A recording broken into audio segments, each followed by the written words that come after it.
it's a little dead meme. Fuck you, little bitch. You think you can fuck with me? What am I red? Fuck you, little bitch. Hey, look, I hope it's bread. Fuck you, little Got it bad, got it bad, got it bad. I'm half a nigga. I'm hot for nigga or I'm half a nigga? I heard half. I heard half. I'm half a nigga. I got it bad, so bad. I don't like how you fucking blues. I don't like how you have the audacity to say I'm half a nigga and then holding that like fucking a blues artist would be holding his guitar. All right. Like fucking what you call it, like BB King. I'm half a nigga. I'm half a holding nigga. Such an ignorant fucking It's thing amazing. to do. Welcome. Here we go. Welcome, everybody, to the Snark Tank podcast, the show where we just get the N-word out, like, immediately, as fast as fucking possible, just, like, without fail. Just the guy whose job it is to, like, manually review, we make it real easy for him. He's like, oh yeah, demonetize. What the fuck? Easy. Of course. These guys make it so simple. Maybe I should monetize them. But anyway, welcome to the Snark Tank podcast. You know us. It's me. It's Chris. It's Derek. It's Sweeney. We're all here. So here's the issue. This week, nothing actually did happen. I say this with the understanding that every time we record, we say that, and then the day after, some world-shattering news occurs. Last time we did this, I said, nothing happened this week. Let's talk about how shitty Superman is, or how nobody knows who fucking, Dick Grayson is. I already forgot. Or Nightwing or shit like that. Yeah, and then the day after, Reddit destroyed the stock market. So we're just not going to say nothing happened this week. What we're going to say is at the time of this recording, it's a very lackluster week of news. The only thing that I can think of even was there was some news recently that the Mass Effect, what is it? The Legendary Edition, is that what it's called? Like the yeah. No, I think it was already called the. No, you're right. Yeah, You're right. the Legendary Edition of Mass Effect, which is like the newest version of all, like basically like a collection of the original Mass Effect games. They're changing like some camera angles to not showcase Miranda's ass as much. Yeah. Booty. Which initially pissed me off, and then I read into it, and I was like, oh, whatever. Apparently, you're still going to see some... It's still going to be relatively untouched. I think there's, like, one scene where she's, like, telling you, like... What is it? She's, like, telling you, like, a story about her sister and how, like... It's, like, some heartfelt shit, and then, like, the camera just pans down to her ass. There's two specific in the second and third game. Yeah. So there's the one iconic one. That image has been circulating around from the second game. There's one in the third one as well, but it's a little bit closer up, but it's not as iconic where you see her ass up close and then Shepard's in the background and you're like, oh yeah. I remember that. I've seen that image. Yeah, because that it's iconic. It's the thing. Hey, look, I'm annoyed just because it seems so unnecessary. Like I was just like, oh, come on. Yeah. It reminds me of when Street Fighter V came out in the U.S. They did the same thing to Rainbow Mika's ass, when she like in her, I don't remember if it's intro or outro, but like she slaps her ass and then she points. I think it was her like when she wins or something, and they just pan the camera up so you can't see her slap her ass because it just jiggled, and it was like, well, I mean, but she's always done this. It's Street Fighter 3 came out in '98. She's been throwing cakes the whole time. I remember playing Mika on purpose for that. Dude, Rainbow. I don't collect very many statues. Like I collect some action figures and shit. Statues are usually too fucking expensive. So like getting like these figures and shit. But you bet your ass I have a fucking Rainbow Mika one, dude. She's so fucking cheeked up, bro. She's such a fucking whoever designed that. I should look that dude up and be like, dude, God bless you. That's a good character. Yeah, I don't know. It's just one of those things where it's just like, why? Like, it's not. Yeah. What does that do though? I'm saying, like, what does it do other than just like? It is. I would say it's arbitrary because like nobody. I don't know. Like I still like Miranda as a character. Like, and I played the games as they were. It like didn't affect my reading of this character. Sure. It's more justifiable to me than just like we don't like ass in video game, take ass out. You know, like it does seem like there is like more of like all right, well this is like a tonally weird place for that shot to be given like. I personally wouldn't have done it. I would have just been like, what? It's fucking Mass Effect. It's like, how old is this? Like, whatever. Just like fix the game up and just bring it out, make it run at 60 and just leave it. Like, I don't think I would have bothered changing really much of anything with it. But, you know, it's whatever. I can't be too mad. The thing that bothers me, though, in general, and even though I understand the context for this change, and I get that it's like in service of tone, the thing that I just can't get over is just how comfortable or how uncomfortable we are with just hot people in video games. It's very bizarre. I don't understand it. I played through 20 hours of The Last of Us 2 where I was like shoving serrated blades into the windpipes of unsuspecting people as they realistically gargled on their own blood and like gasped for air and like realistically reacted to the fading finality of their consciousness.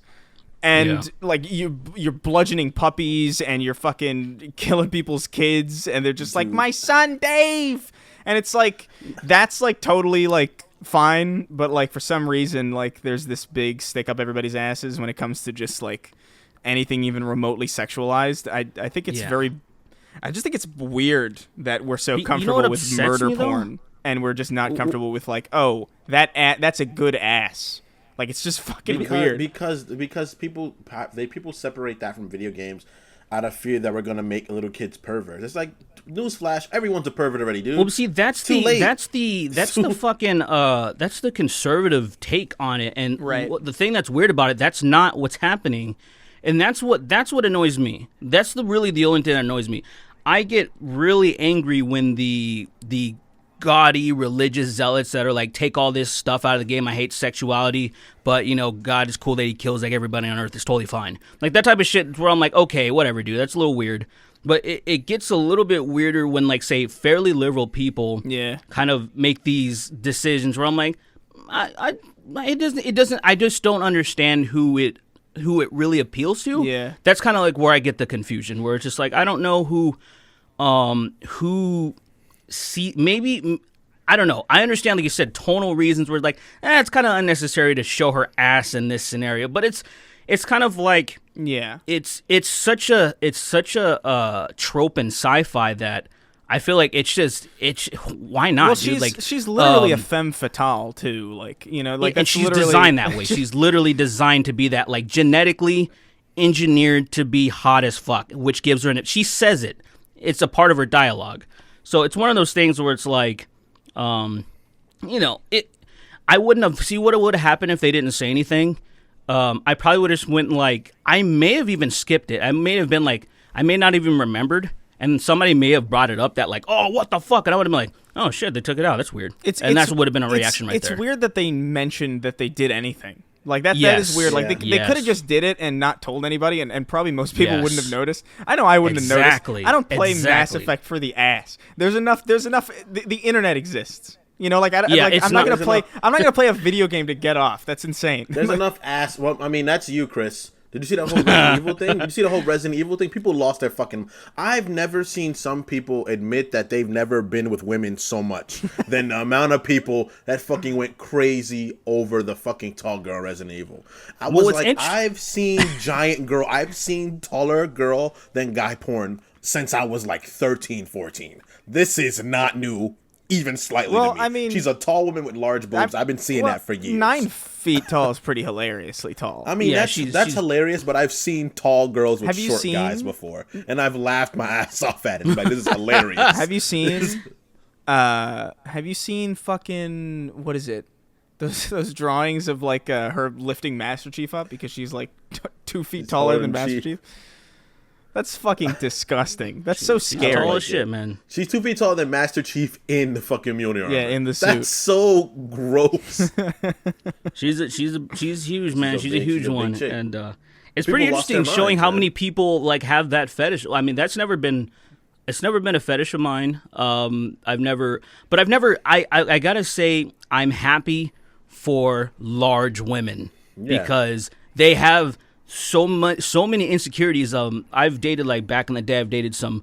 Actually, I've dated a lot of even girl I'm talking to now. She's fucking taller than me. Mm-hmm. It just kind of like, and I know a lot of them have these insecurities where just like because. Just how society usually is, where it's like the guy is supposed to be taller and all this shit, and then a lot of guys are intimidated by their height and shit. But you saw all these dudes just like fucking, that's what I want, dude. Fucking take me. That's me. That's me. For me like, personally, I am not really. I wouldn't say I'm against girls that are taller than me, but I'm pretty fucking tall, dude.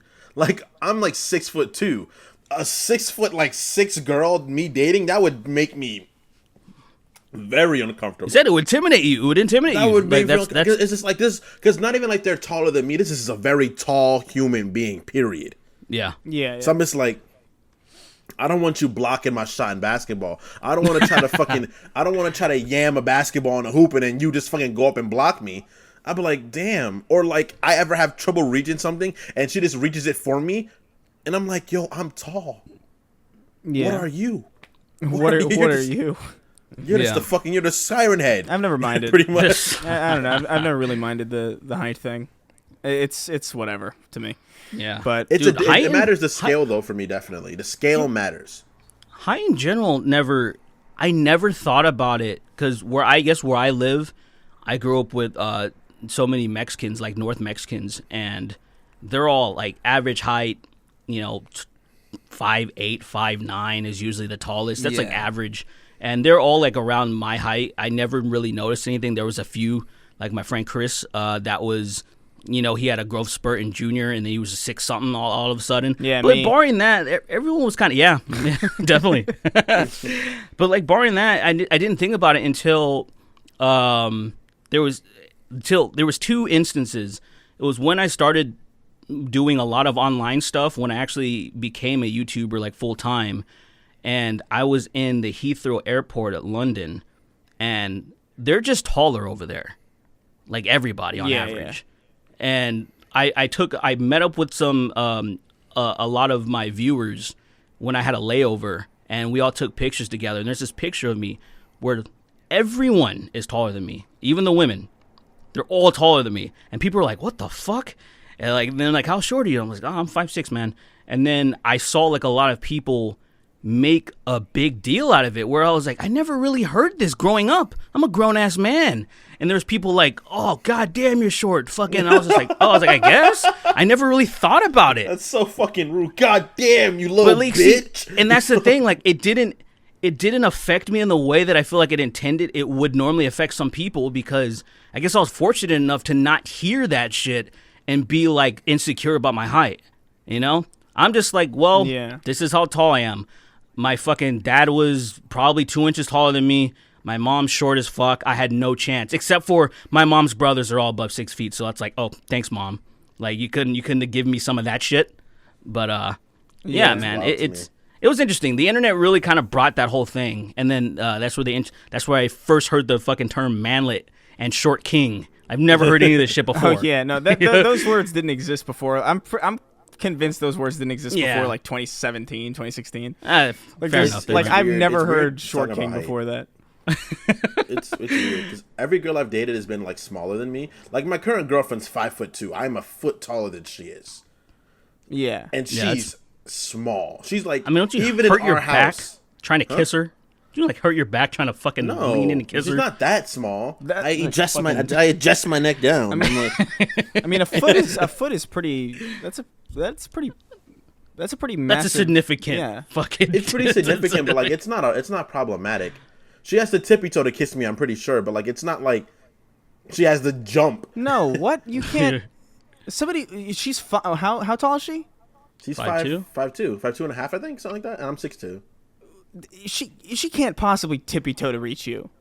If I bend down and kiss her, I'm not just gonna stand up while she's tippy-toeing and be like, "Reach me, reach me, go ahead, climb on reach you." me."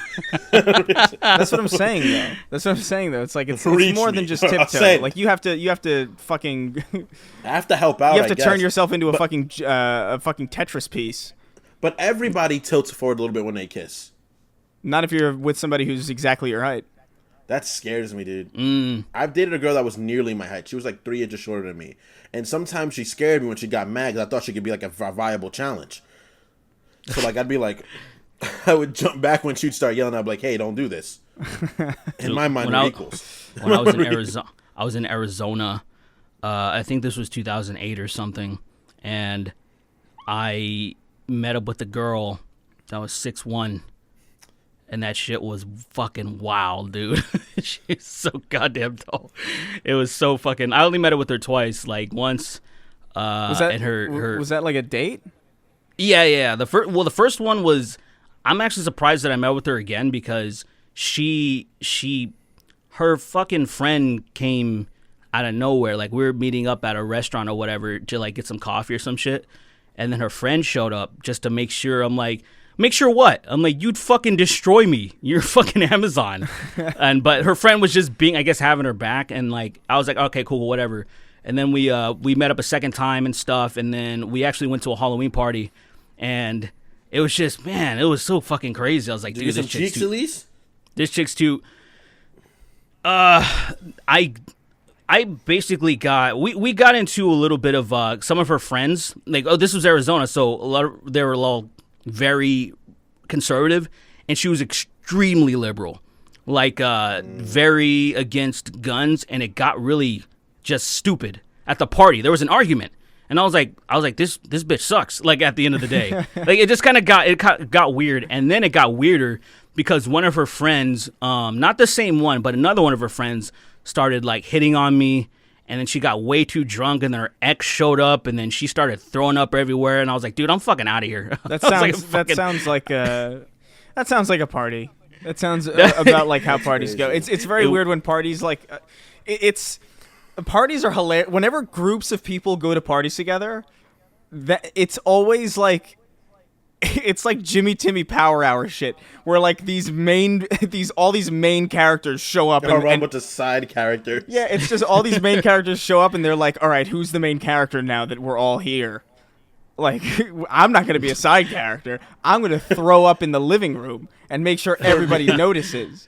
For me, it feels like the Game of Thrones books, where it's just everyone is living their own episode at a situation. Because at every party you go, if you've been in the same parties before plenty of times, and everybody gets separated somehow, the friend groups get separated, and everyone has their own, like, the Tale of Bossing Say episodes of Avatar, where everybody goes, and, like, one guy figures out he likes haikus. One guy figures out, like, oh, man, I'm a little more conservative than I thought the first time. One guy gets trapped in a room with a drunk girl, and she's, like, talking about how she has a knife and she'll hurt somebody if they ever touch you. And you're just like, and you guys convene at the end of the night and you're like, can we please leave? I don't want to be here anymore. Yeah, it's like everybody has their own like character arc.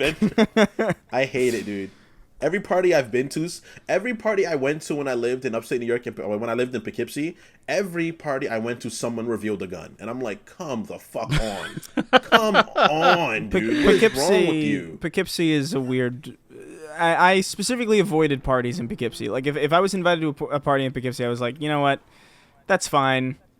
I'll, I got video games, you know. I don't need to do this. Because someone's gonna bring out some, like, oh, here's the first...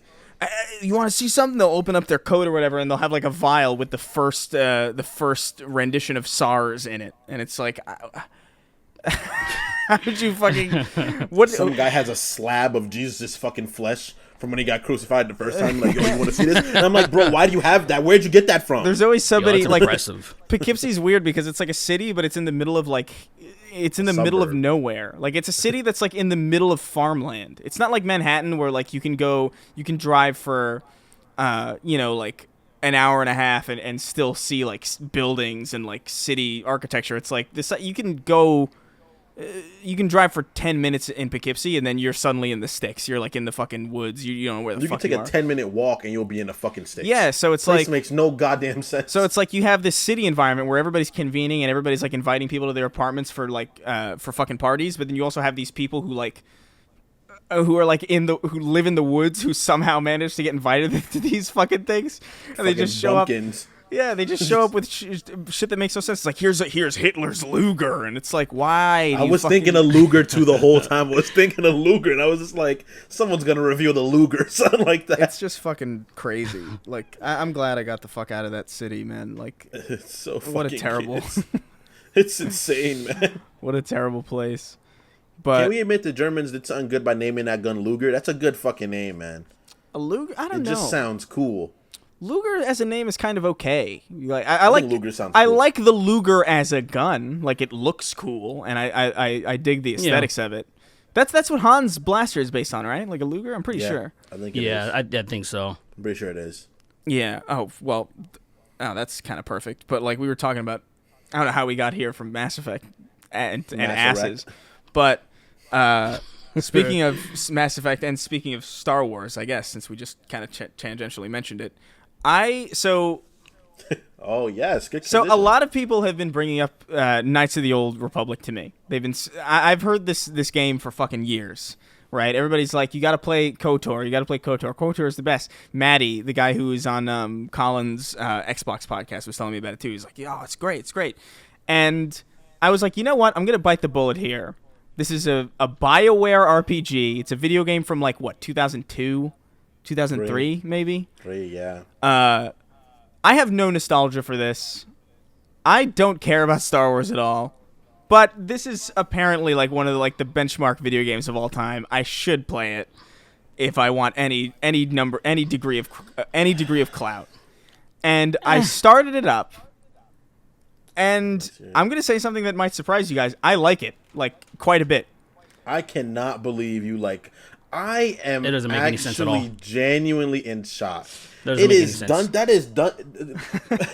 Knights of the Republic is literally Dungeons and Dragons, and the pre-held frame of what Mass Effect becomes. Yeah.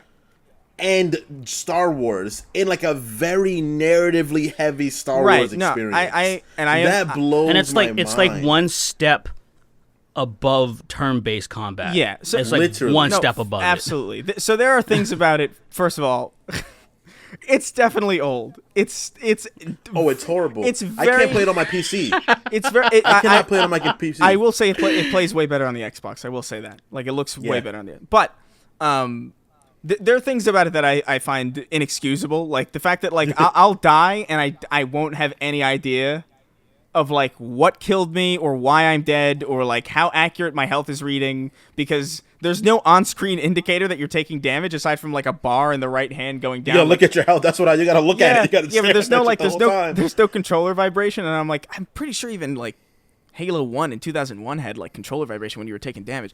But stuff like that aside, I'm able to play this game because I have no nostalgia for it and because I have no connection to it at all. I'm able to turn this on and be like, okay, this is an old, dated video game. I'm going to play it as if it's an old, dated video game. And it's specifically because I've never played it that I'm able to play it again. Because I remember when I played Mass Effect the first time, when it was new, I was comparing it to Gears of War, which was new at the time. And I was like, why does Gears play so much better than this? Why am I going to play this if Gears plays better? But now I'm thinking about it, and I'm like, if I go back to Mass Effect 1 now, I'm probably just going to play it as if it's just an old game. I'm not going to compare it to like the new hotness because I'm just kind of going to accept that it's dated. And I probably would enjoy Mass Effect 1 more today than I did when I first played it. And I was like really, that's interesting. And I was like really judgmental of it. I was like, oh man, I move around so fucking janky compared to, everything else I'm playing right now. But I like KOTOR. But I ran into a problem. I ran into a game-breaking bug, so I'm going to put it down for a couple weeks. What's the bug? There's a thing really early on in like the first tutorial city where like you go to this party. and you steal like a Sith Trooper armor set to sneak through a door and go downstairs into the lower city. I got to the party, I took the armor, I wore it, I sneaked down, I died, and I respawned without the armor. And the party doesn't happen, so I can't go back and get the armor again. So I'm just stuck in this limbo where I can't progress and I can't get the item I need to progress. So I'm gonna. That's awesome. Yeah, that's kind of annoying. But I love it. I've been playing it. I didn't play KOTOR when I was younger. I know a lot about the story because I'm a Star Wars nerd. But trying to play through that game on my computer has been the most harrowing experience I've ever encountered ever. My computer like freezes. It like hiccups. Streamlabs is like, yo, we can't put this in full screen. Everything's going wrong. I save. After I finish a fight, I can't walk around. I can't move. It's just like, what the fuck is wrong with this? On PC? Yeah. Sometimes, man, like sometimes the PC fucking versions of shit is dog shit. Like, I hate when that happens. I'm like, yo, shouldn't this be better? Like, that's what happened with fucking what was it? Recently playing the remastered of BioShock 1 and 2, and like 2 is fucked. 2 is like play. You gotta play the OG, and it's just like, because I don't know what the hell they did. They're just like, oh man, we're not gonna fix it. It's just like, oh, so fuck it. And so weird. Yeah. So bad that I put the Xbox in my room and I'm just gonna play it on the Xbox. I refuse. Yeah, dude. I refuse to stream that shit on my fucking PC. My computer starts making noise. That one's hard for me to go back to, and I'm man. like, whoa.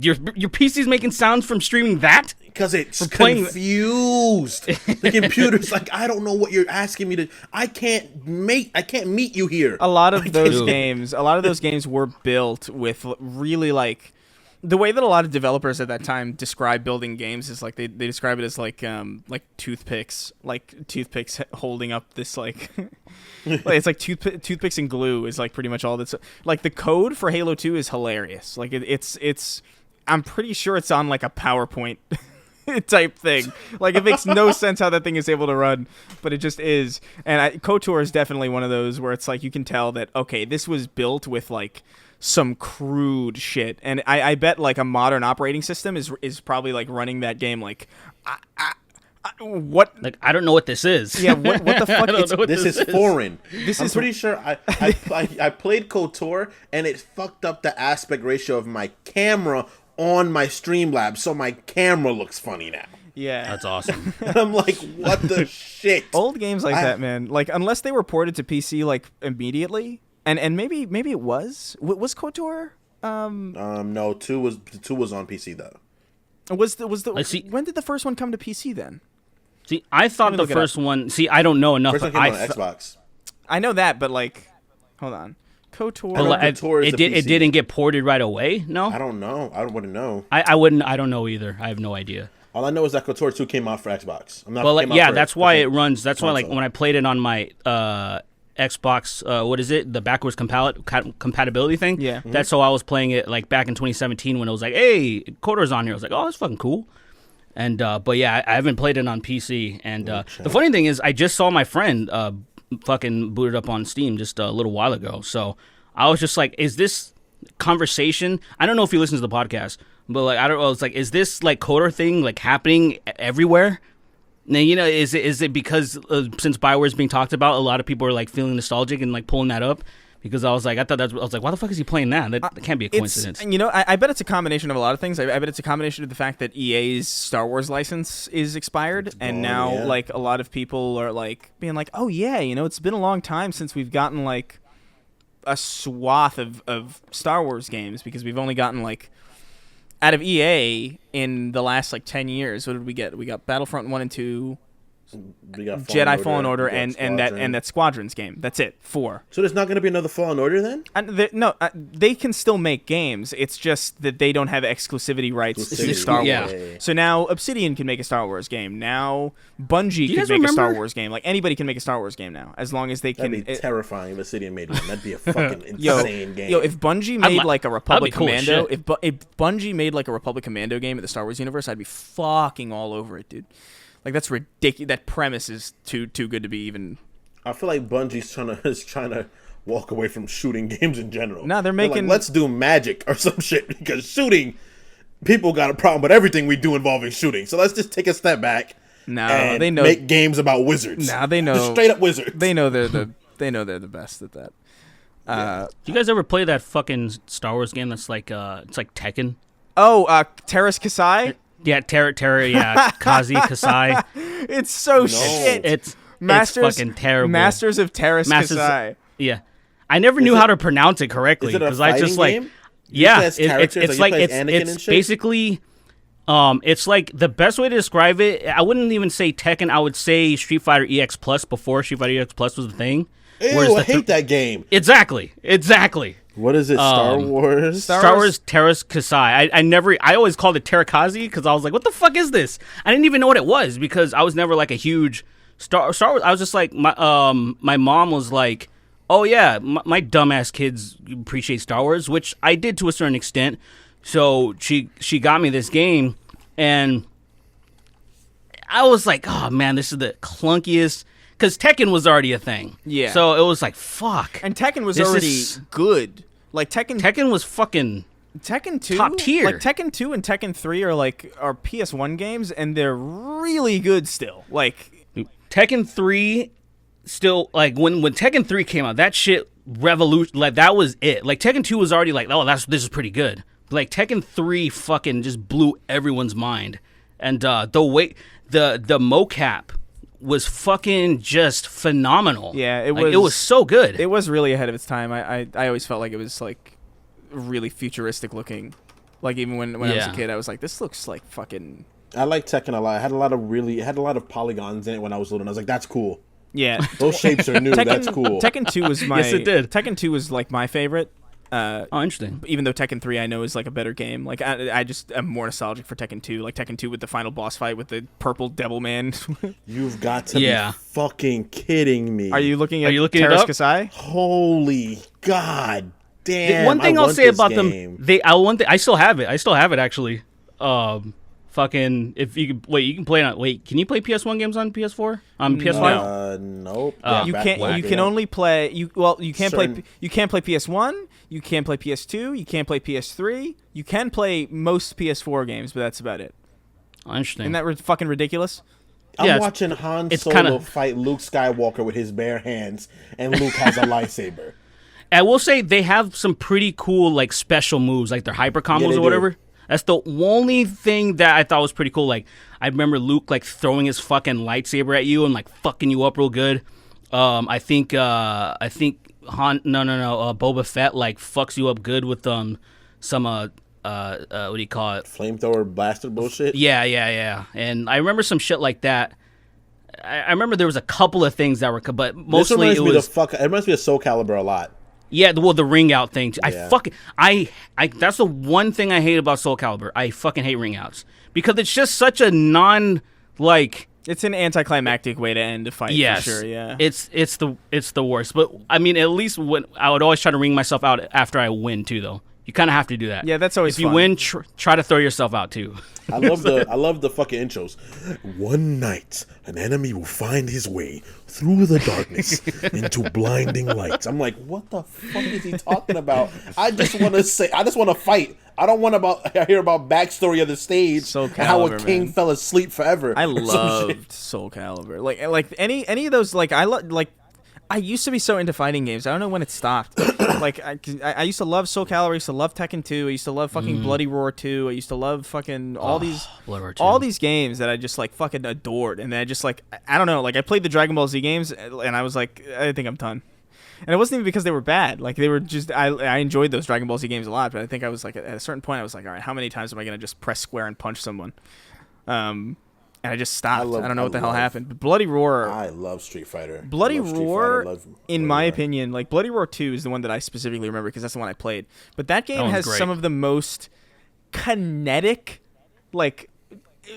I don't know what it is, but like when you kick and punch in that game, it really feels like it has like real weight to it in a way that like... I remember there were these like special moves that you could do where you could like chart... It would sound like metal, like sharpening, and then you would like charge into somebody, and then they would ching, the ching, and then it would do something, and then they would like blast through the fucking boundaries of the cage. Yeah, you can fuck someone up if their health was down enough, and then if you did one of those charge attacks, it would just knock them through. It was, dude, that game.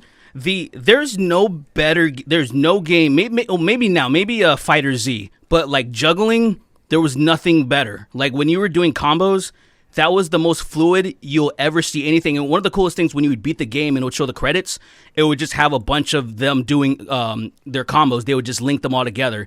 You would start off as your regular person, and then you would transform, and then they would do their fucking special. And it's just like a infinity billion hits. And I'm like, dude, I spent too many hours figuring this shit out because I've always loved.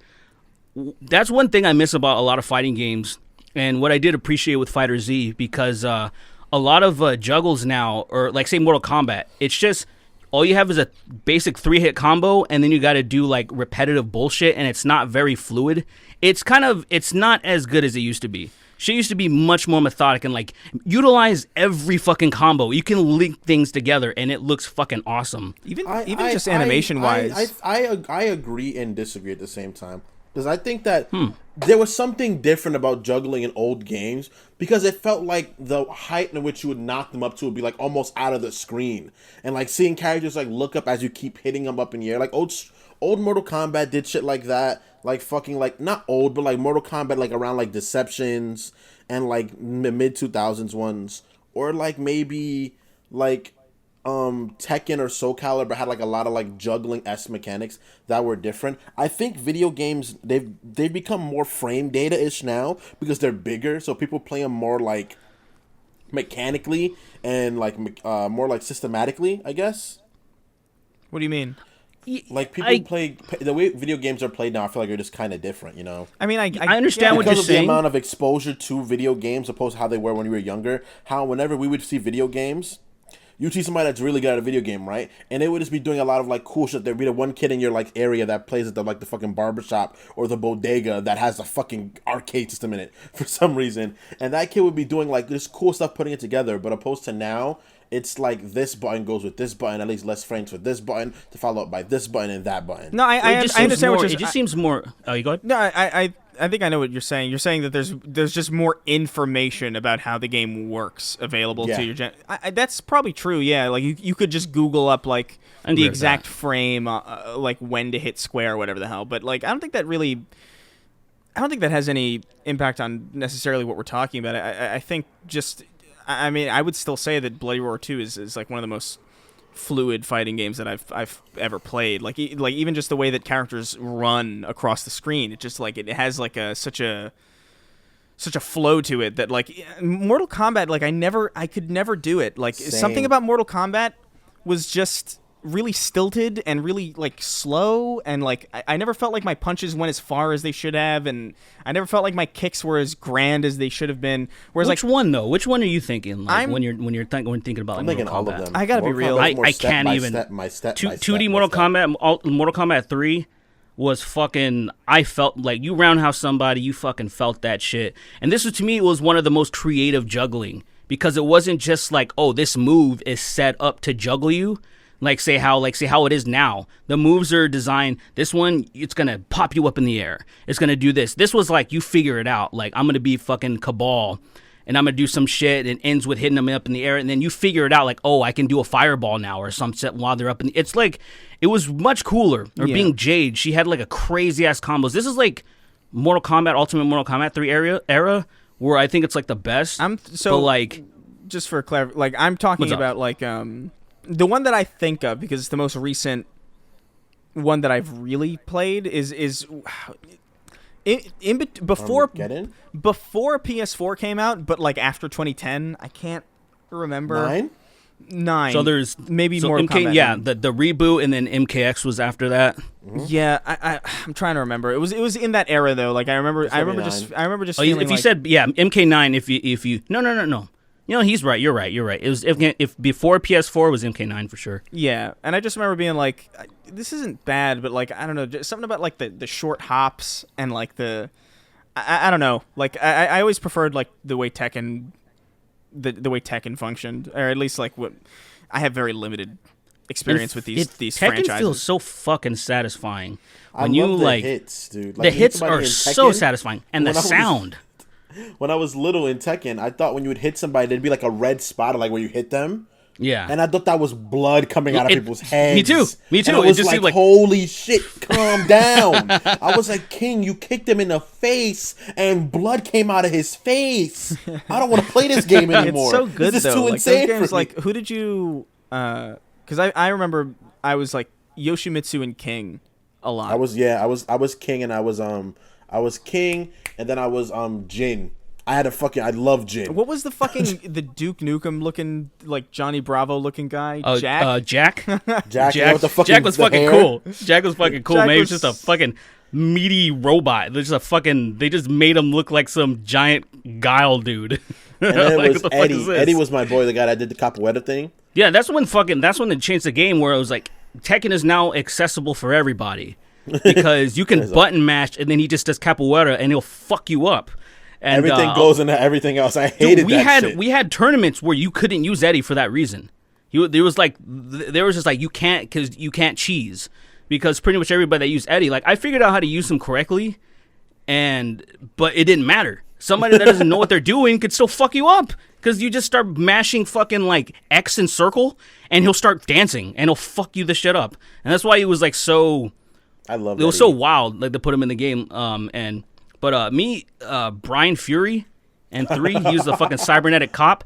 That guy has the best combos because they all make that smashing sound. Like he just does like these elbows, and when he punches you, he just does this straight, and it sends you flying. And it's just forward triangle, and it's the most satisfying punch. You start the round forward triangle, hit somebody, and like my dick is a little bit hard. Like he's the best, Yeah, and he does like he does this creepy evil villain laugh.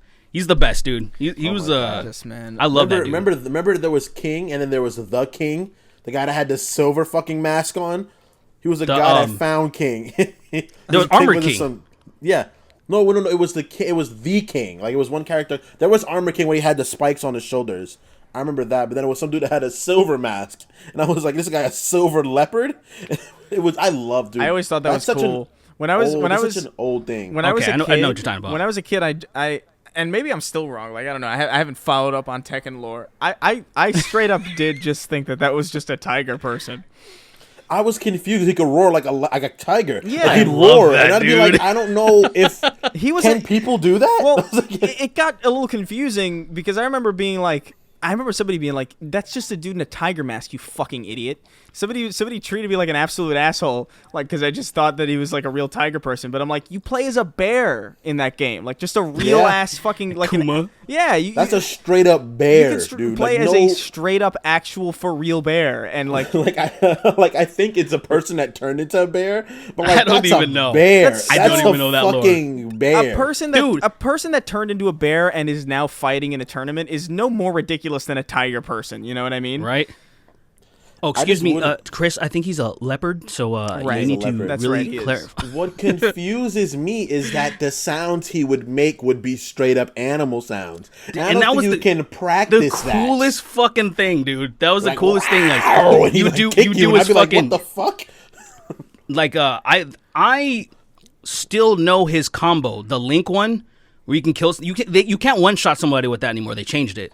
But that was like you would start off with this fucking, you would press forward down and then square and triangle, and it would start the combo. He would do this like reverse slam, and then it would link into a power bomb, suplexing you. I remember and then that then he'll swing you, and then it would one shot you if you linked it all together. But then they took it out because if you learn the combo, then it was basically unfair to a lot of people. And to me, it's like it's reward. It's a lot. It's a big combo to remember.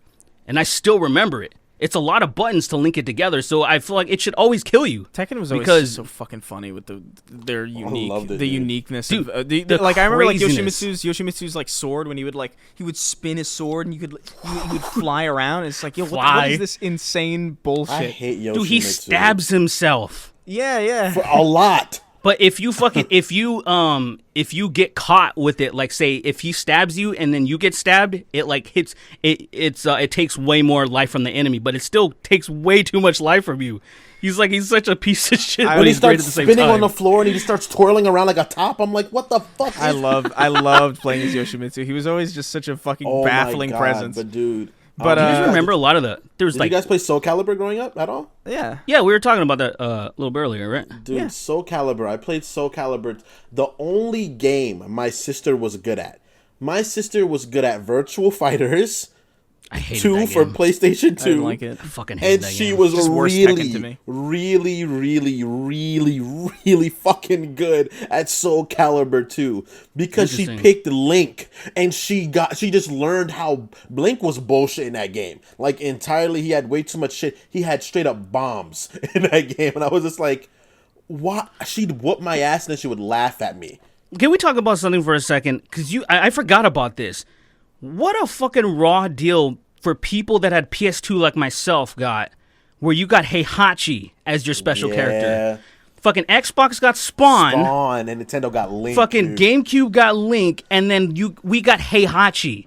Like nobody, like at least give me fucking Jin or something. Give me Heihachi. You give me the old guy, and dude, in fucking Tekken 4, he's wearing a goddamn diaper, and he's a final boss. I'm just like that's him. He's a senile old man. Heihachi sucks. Like somehow that's on the same level as Spawn and Link. Are you fucking kidding me? That was so fucking hilarious. I saw that and I was like, damn, dude. And all I had was the PS2. Have all of them. Luckily, I didn't have have all of those consoles. I got done dirty, dude. The dirty dick, bro. I only played it at my uncle's house who had a GameCube, so he had Link, but that I kind of miss those days when like certain platforms would get like specific characters. I wish that was still a thing, dude. I think Kratos was on the one after that. It was on Kratos. PlayStation. And it was, I remember there was Yoda and Vader in one of the editions. Yeah, really? Yeah, I remember that too. I don't remember which one got which. I don't remember that. Then it was Kratos and somebody else. I don't remember the other character. There it wasn't as cool as Kratos, clearly. There's a Dead or Alive game where there's like a Halo Spartan in it. Really? Yeah, it's. I'm trying to remember. I've never heard of that. Hold on, maybe it's not Dead or Alive. Dead or Alive. That doesn't sound, because I don't think Dead or Alive ever gotten any special characters. I swear to you. I swear to God. All they did. You guys remember the original Dead or Alive that their tits were literally like coming out of their clothes? Yes, the original one. If you would duck, their tits would fucking like. It would take a while for them to settle down. Yeah, no, yeah. Here it is. Dead or Alive 4. Spartan. I think you showed me this. Spartan 458, and it's just this. It's just Master Chief armor, but it's a chick, of course. Because it's Dead or Alive. Because it's fucking Dead or Alive. But yeah, no, she's it's real. Is she yeeked up? No, it's literally just it's Master Chief armor. Oh, that's damn. Because they're supposed to be. She got some ass on him. They're just supposed to be. What about Ivy from fucking Soul Calibur? Yo, Ivy's titties, bro. Holy, dude, Ivy's titties were the first thing that made me think about putting on porn. That was like one of the first things that made me like, I'm just gonna go for it. It has to be more of this stuff online. Mine was Mai from what was it? Fatal Fury. Yeah. Or King, was it King of Fighters? King of Fighters? What is it called? Well, they became the same thing eventually. Yeah, because it was Fatal Fury, then it became King of King of Fighters. Do you guys like? Is it called? This is kind of changing the subject a little bit. It just sounds wrong. But do you guys like side scroller, kind of like Ninja Gaiden type games? Side scrollers? Like side scroller, like Ninja Gaiden type, like. I don't really consider that a side scroller, though, is it? I mean, Ninja Gaiden definitely side scroller. Like the original. Ninja Gaiden. You mean like old school? Oh, okay. I was thinking of. Yeah, no. That's like some of my favorite shit to play. There's this new. Colin turned me onto it. It's called Cyber Shadow. It's fucking awesome, and I don't normally like these types of games, but it's like fucking Ninja Gaiden and like Zelda and like Metroid. It's fucking crazy how good it is. I fucking love side scrolling, man. That's like my bread and butter. Yeah. If anybody's listening to this, I would just recommend like looking up even just like a little bit of gameplay of it, just to see if this is like something you'd be interested in. But it's surprising the hell out of me because I don't normally play these games, and I'm fucking having a grand old ball with this fucking thing. And it's new, and it just plays so well. Bloody Roar 2. I'm just looking up gameplay. The Bloody Roar 2 new now. breed. Dude. New breed. I remember that shit. Fuck. Dude, that shit was God, just the combos, man. Like, I'm telling you, nothing fucking, the type of shit that you can do, nothing comes close to it to me. Like, it just, like, and they also did, like, it was another thing where it's like mocap was out of this world. Like, Hugo was a boxer, and, like, all of his moves were, like, textbook, like, godly boxing, where you would just perfect bobbing and weaving and feinting and all this cool shit that I'm like, dude, this is unnecessarily good for just a fighting game. Like, it doesn't need to be this fluid. And I love just linking his combos, dude. Like, and then he turns into a fucking wolf, and then he just eats you and shit. Like, there was that fucking weirdo, the mole. Which one? There was that bunny girl that was half bunny, half fucking. Oh yeah, she was the nurse. Always half bunny. Wait, what are you talking about? No, you're thinking of the half. The half was the half breed. She was the little cat. She didn't transform fully. They called her the half breed. What game are you Alice, talking about? Alice transformed completely. The rabbit. It's a bunny, right? Okay, gotcha. Alice. What game are you talking about? The rabbit. We're talking about Blade Roar.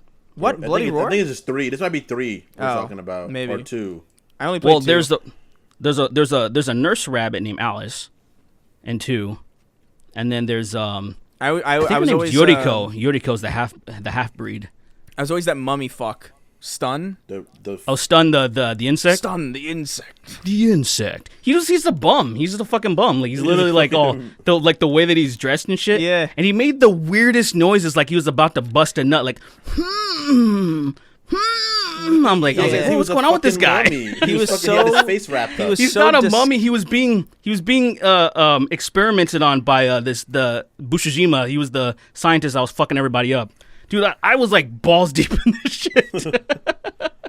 Dude, guys, you know what I love them? Dude, the fighting game moments I remember the most is like in fucking like Dead or Alive. I think it was when Dead or Alive that had like the barriers where someone would hit a barrier and then you would start jumping them, like stomping on them or kicking them in the face, and they're just bouncing off a wall. They can't do anything. Ah, man, that was some shit I used to do. I used to love that when I was little. I was like, oh, he's in a fucking corner, get him! And I would just like do like sliding kicks, then knees in the face, and the character's animation just gets knocked into standing up, and they fall down again. Dude, these are games that need to be fucking streamed, man. Like, these are, like, a lot of the stuff that we're talking about that you don't see people playing that often, or not at all, really. And we do talk about a lot of nostalgic shit. I think like after a while, it's like, man, Bloody Roar would be awesome. Putting out some Dead or Alive. We all need to link up and do do an older video game stream. We got to do that. We're doing that for you guys. We're gonna do that. We're gonna do a stream where it's gonna be all of us just playing some old shit and just dicking around and talking to you all. Right? See how sweet the graphics are. See how fucking. I won't even be able to make out what they are by fucking terrible eyes. I'm like, I don't know what this is. I still trip out though, man. I'll never forget just thinking PlayStation 2 was so fucking good when the graphics were around. I was just like, oh my god, dude. I got I remember when I got Tekken 5, I was like, dude, this is just supreme. It can't look any better than this.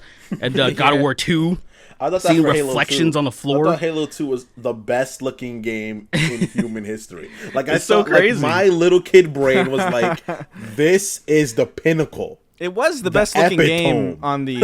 It was the best looking game on the Xbox. I think probably the entire, until the Xbox stopped being a thing. I remember thinking that about Gears of War, like the original Gears of War. When the original Gears of War came out, I was like, dude, what? This is indistinguishable from real life to me. Like, literally, I thought that for a long time, and then like I look at Gears of War now. And I'm like, what the fuck? The fuck was I looking at? Like mud. It does look like mud, but what's wild about Gears of War, the original anyway, is that it doesn't look nearly as bad as it should for how old it is. Like, Gears of War 1 still looks pretty fucking... Like, you could arguably release that game exactly as it is today and just be like, oh, it's like a stylistic choice that it looks the way it does. Because it doesn't look offensively, like... looks like It's not like sludge. KOTOR, which looks like.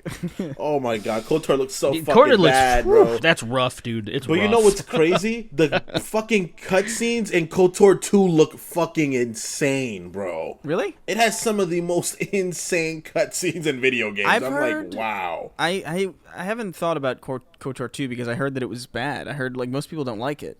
Really? That's crazy. I know people. Everyone I know loves KOTOR 2. Really? Yeah, especially People say if you KOTOR like 2 mod is it. better than 1. A lot of people tell me KOTOR 2 is better than 1. Whoa! I've been hearing like the exact opposite.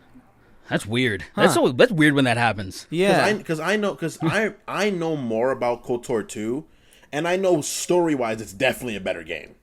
Well, that could potentially be true, but like I mean, like as a video game, I don't know. Like I'm talking to all sorts of people who like have no. I don't know. I could be getting completely. It varies. incorrect. It definitely varies. Yeah, I mean it really does. I find that interesting. I like when there isn't just a just a consensus, because then it kind of like it lets you offer like say, oh, I wonder what this person sees in this versus the other game. Like what is it that people are saying, and then you can kind of like test it out for yourself. Because I've definitely played some games where everyone's like, oh, this is the shit, and I'm like, I don't agree. Like I don't understand the mass appeal to certain games. You know, certain games I'm like, I don't know. Like I don't really understand. And I really thought that was gonna be like there's no way you could have told me that, Chris, you were gonna enjoy KOTOR at any stretch, like at all. Like that doesn't even make sense. Why Like was knowing I wanted him to knowing stream it so he what could type of not games finish it. you play and the games that you typically enjoy. This is it's such a far cry from it. I think it goes out the window whenever I'm diving into older things. Like if I'm diving into something old, then like there's no way probably that like if a game like KOTOR came out today and was like fleshed out and like high def and it looked amazing, probably very little chance I'm going to play it.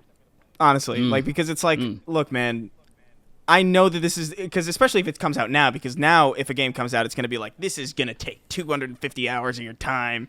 This is going to like, this is going to be your second job. And it's like, I can't do that. But with an expansive open world RPG that I know came out in a time before DLC, before like, you know, live service, before patches, before like games were supposed to like be treated like a second goddamn job, like that's a lot more approachable to me because I know it's like, okay, so this is going to be like pretty expansive and pretty cool, but it's also going to be finite and I can expect it to end. A lot of my problems, yeah, because a lot of my problems with a lot of games now, it's like, play Monster Hunter, dude. It gets really good, like really far in, and it's like you could play it for years, and it's like I don't want a game that I can play for years. That's like the problem. I understand. That's the biggest turnoff. I feel you. For me, I love games that I can always jump back into and play, but I do understand the idea of like not every game could be a game you could play for 4 years. Dude. But that's kind of like that's my Skyrim. I only need that, to be honest. I got Smash and I have Destiny for that, honestly, and Skyrim. That's it. Those are the games I want to be playing for a long time. That's it. Other than that, like I don't want any other games to become that for me. Like I don't want those games to be like, oh, here's something new. Like I don't want to deal with something new again in fucking Last of Us 2. Fuck that. Yeah, it's less about having a like I like having a game that I can always jump back into too. Like there are games that I've been playing for like decades. I jump into Halo 3 just to play the campaign sometimes. Like it's literally like I can respect a game, and that's the thing. It's like that Halo 3 is like a 6-hour long game. Technically, if you really want to blaze through Halo 3 on like even like the adept difficulty, it's not going to take you a long time. It's going to take you like 6 to 7 hours. But I've gotten like hundreds upon hundreds of hours of game time out of that 7 or 8 hours because that game is just very dynamic and it's designed really well. But a game that's like this is a 250-hour long campaign and it'll be like 260 hours before you're done with it. It's like that to me is like I can't do that. It's like breaking. It's like Better Call Saul. I'm gonna forget what the fuck I was even seeing. Like by the time I get even halfway through to the end, and it's like, it's less about having a game that you can go back to because that's always good. Like I think KOTOR is like probably a game that like people could go back to and like play again and like like. But it's not gonna consume their fucking lives, you know. I don't know. There's too many of those That's fucking why I games. argue that Metroidvania games are the best games that exist ever. What? Metroidvania? Yeah, I think Castlevania, Symphony of the Night, and Metroid Prime are two of the best video games ever made. Did you play Control?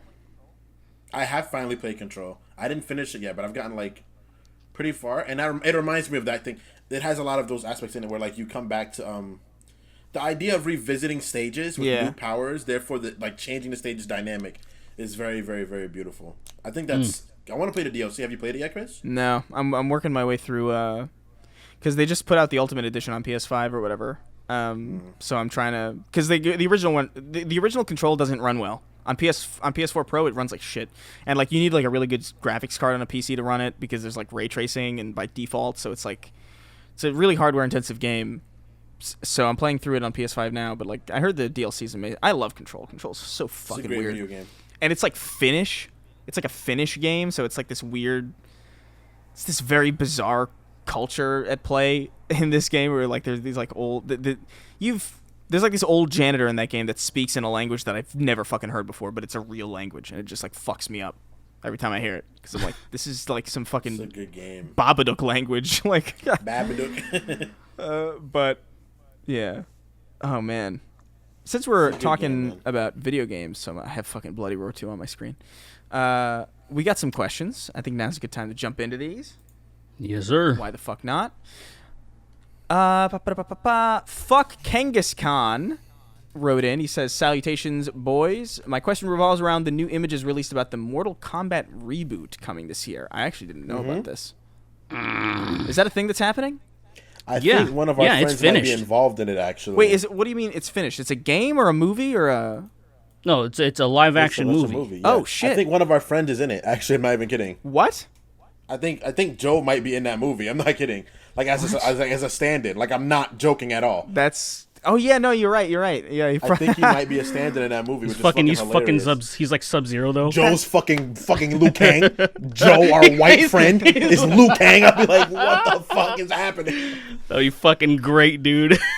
Anyway, he wrote it. He says racist fucking caricature depiction of an Asian man. It's insane. I'll be like, whoa, Joe. All right. How much they pay you to do that? Probably not much.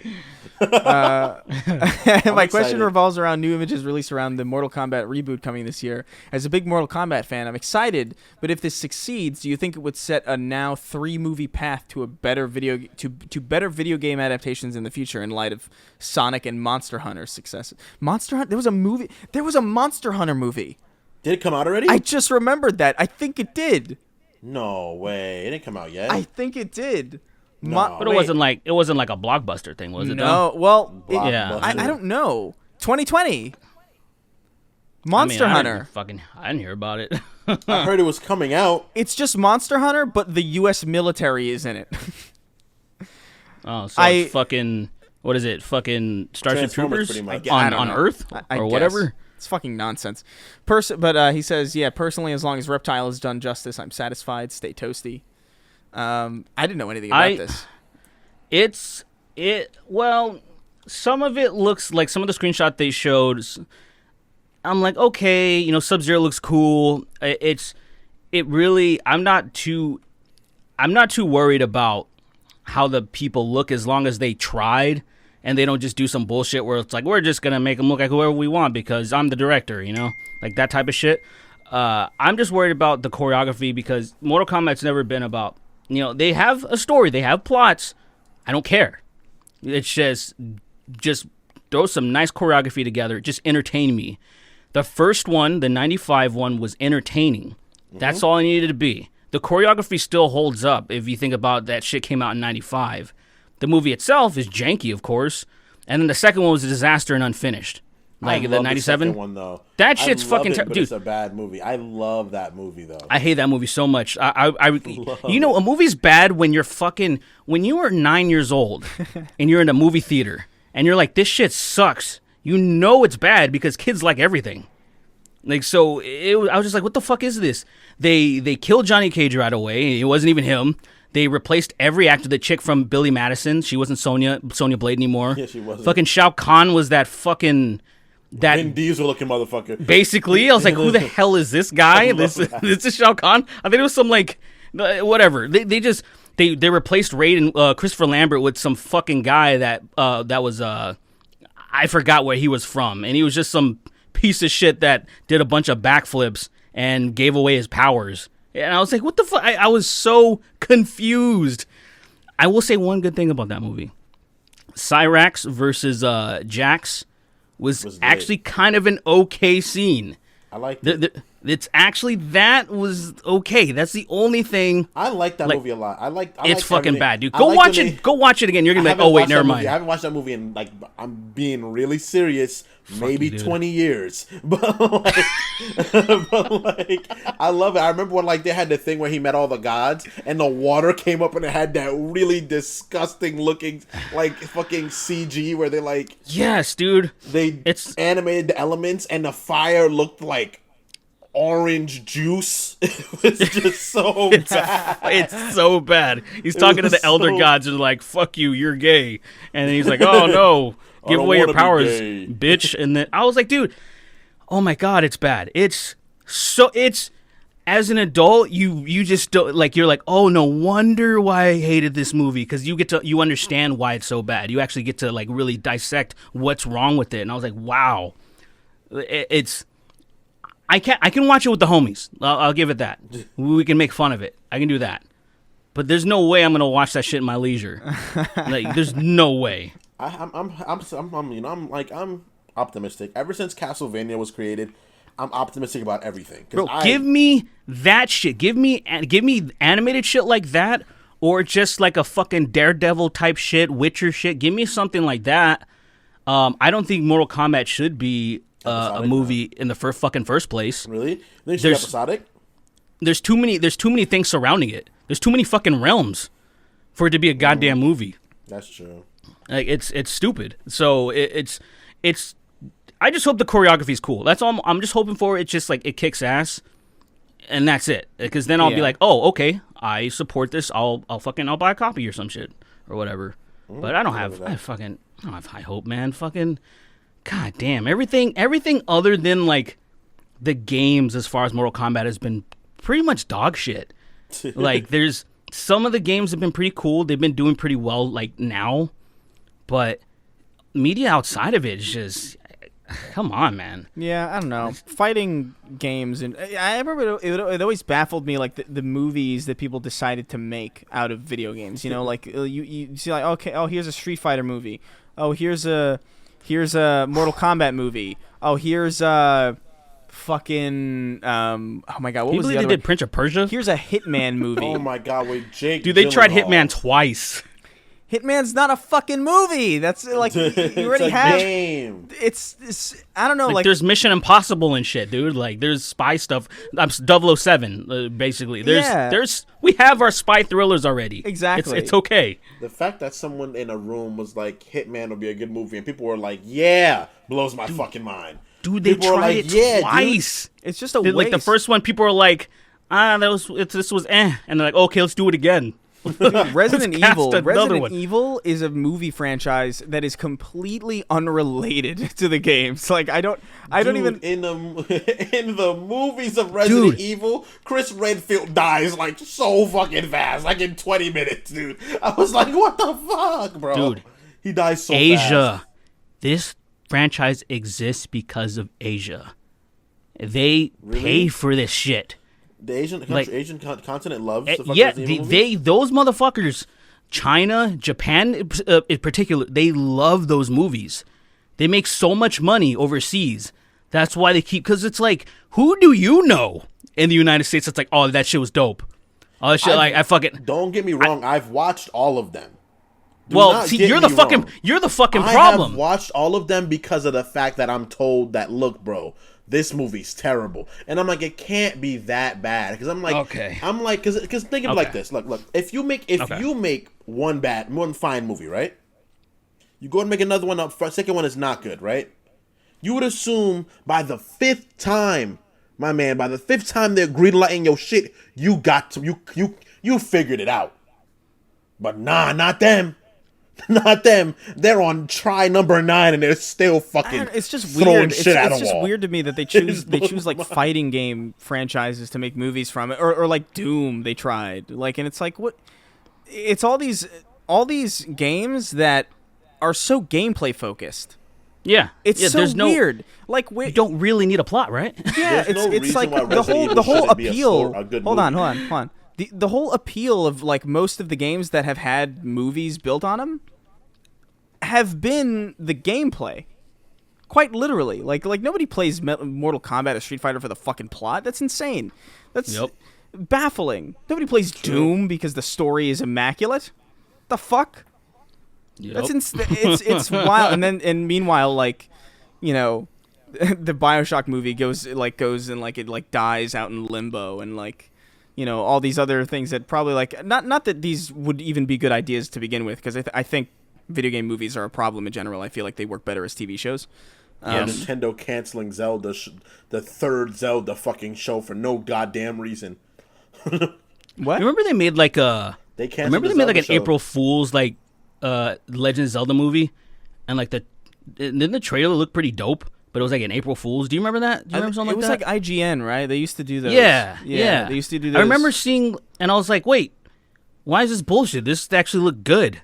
I think I remember, like, if I remember correctly, I gotta pull that up just to make sure I'm not hallucinating. It was good. Maybe it was dog shit. You probably remember it as good for the time, but it probably isn't good. like I feel like IGN made it in their studio, so it probably wasn't that great. That was like the Halo movie. Like they did a similar thing with the Halo movie, and it ends with like fucking Master Chief taking his helmet off and he's just doing some fucking stupid dance. Oh.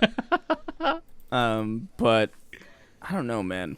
Like I feel like BioShock's in such an amazing narrative, and like that wouldn't be a good movie. Like that'd be a good show maybe, but I don't know. Do you remember they did Assassin's Creed with fucking Michael Fassbender? You remember that? I remember. Yes, I watched like 20 minutes of it. What a waste. And I was just like, you know what I found more interesting about that?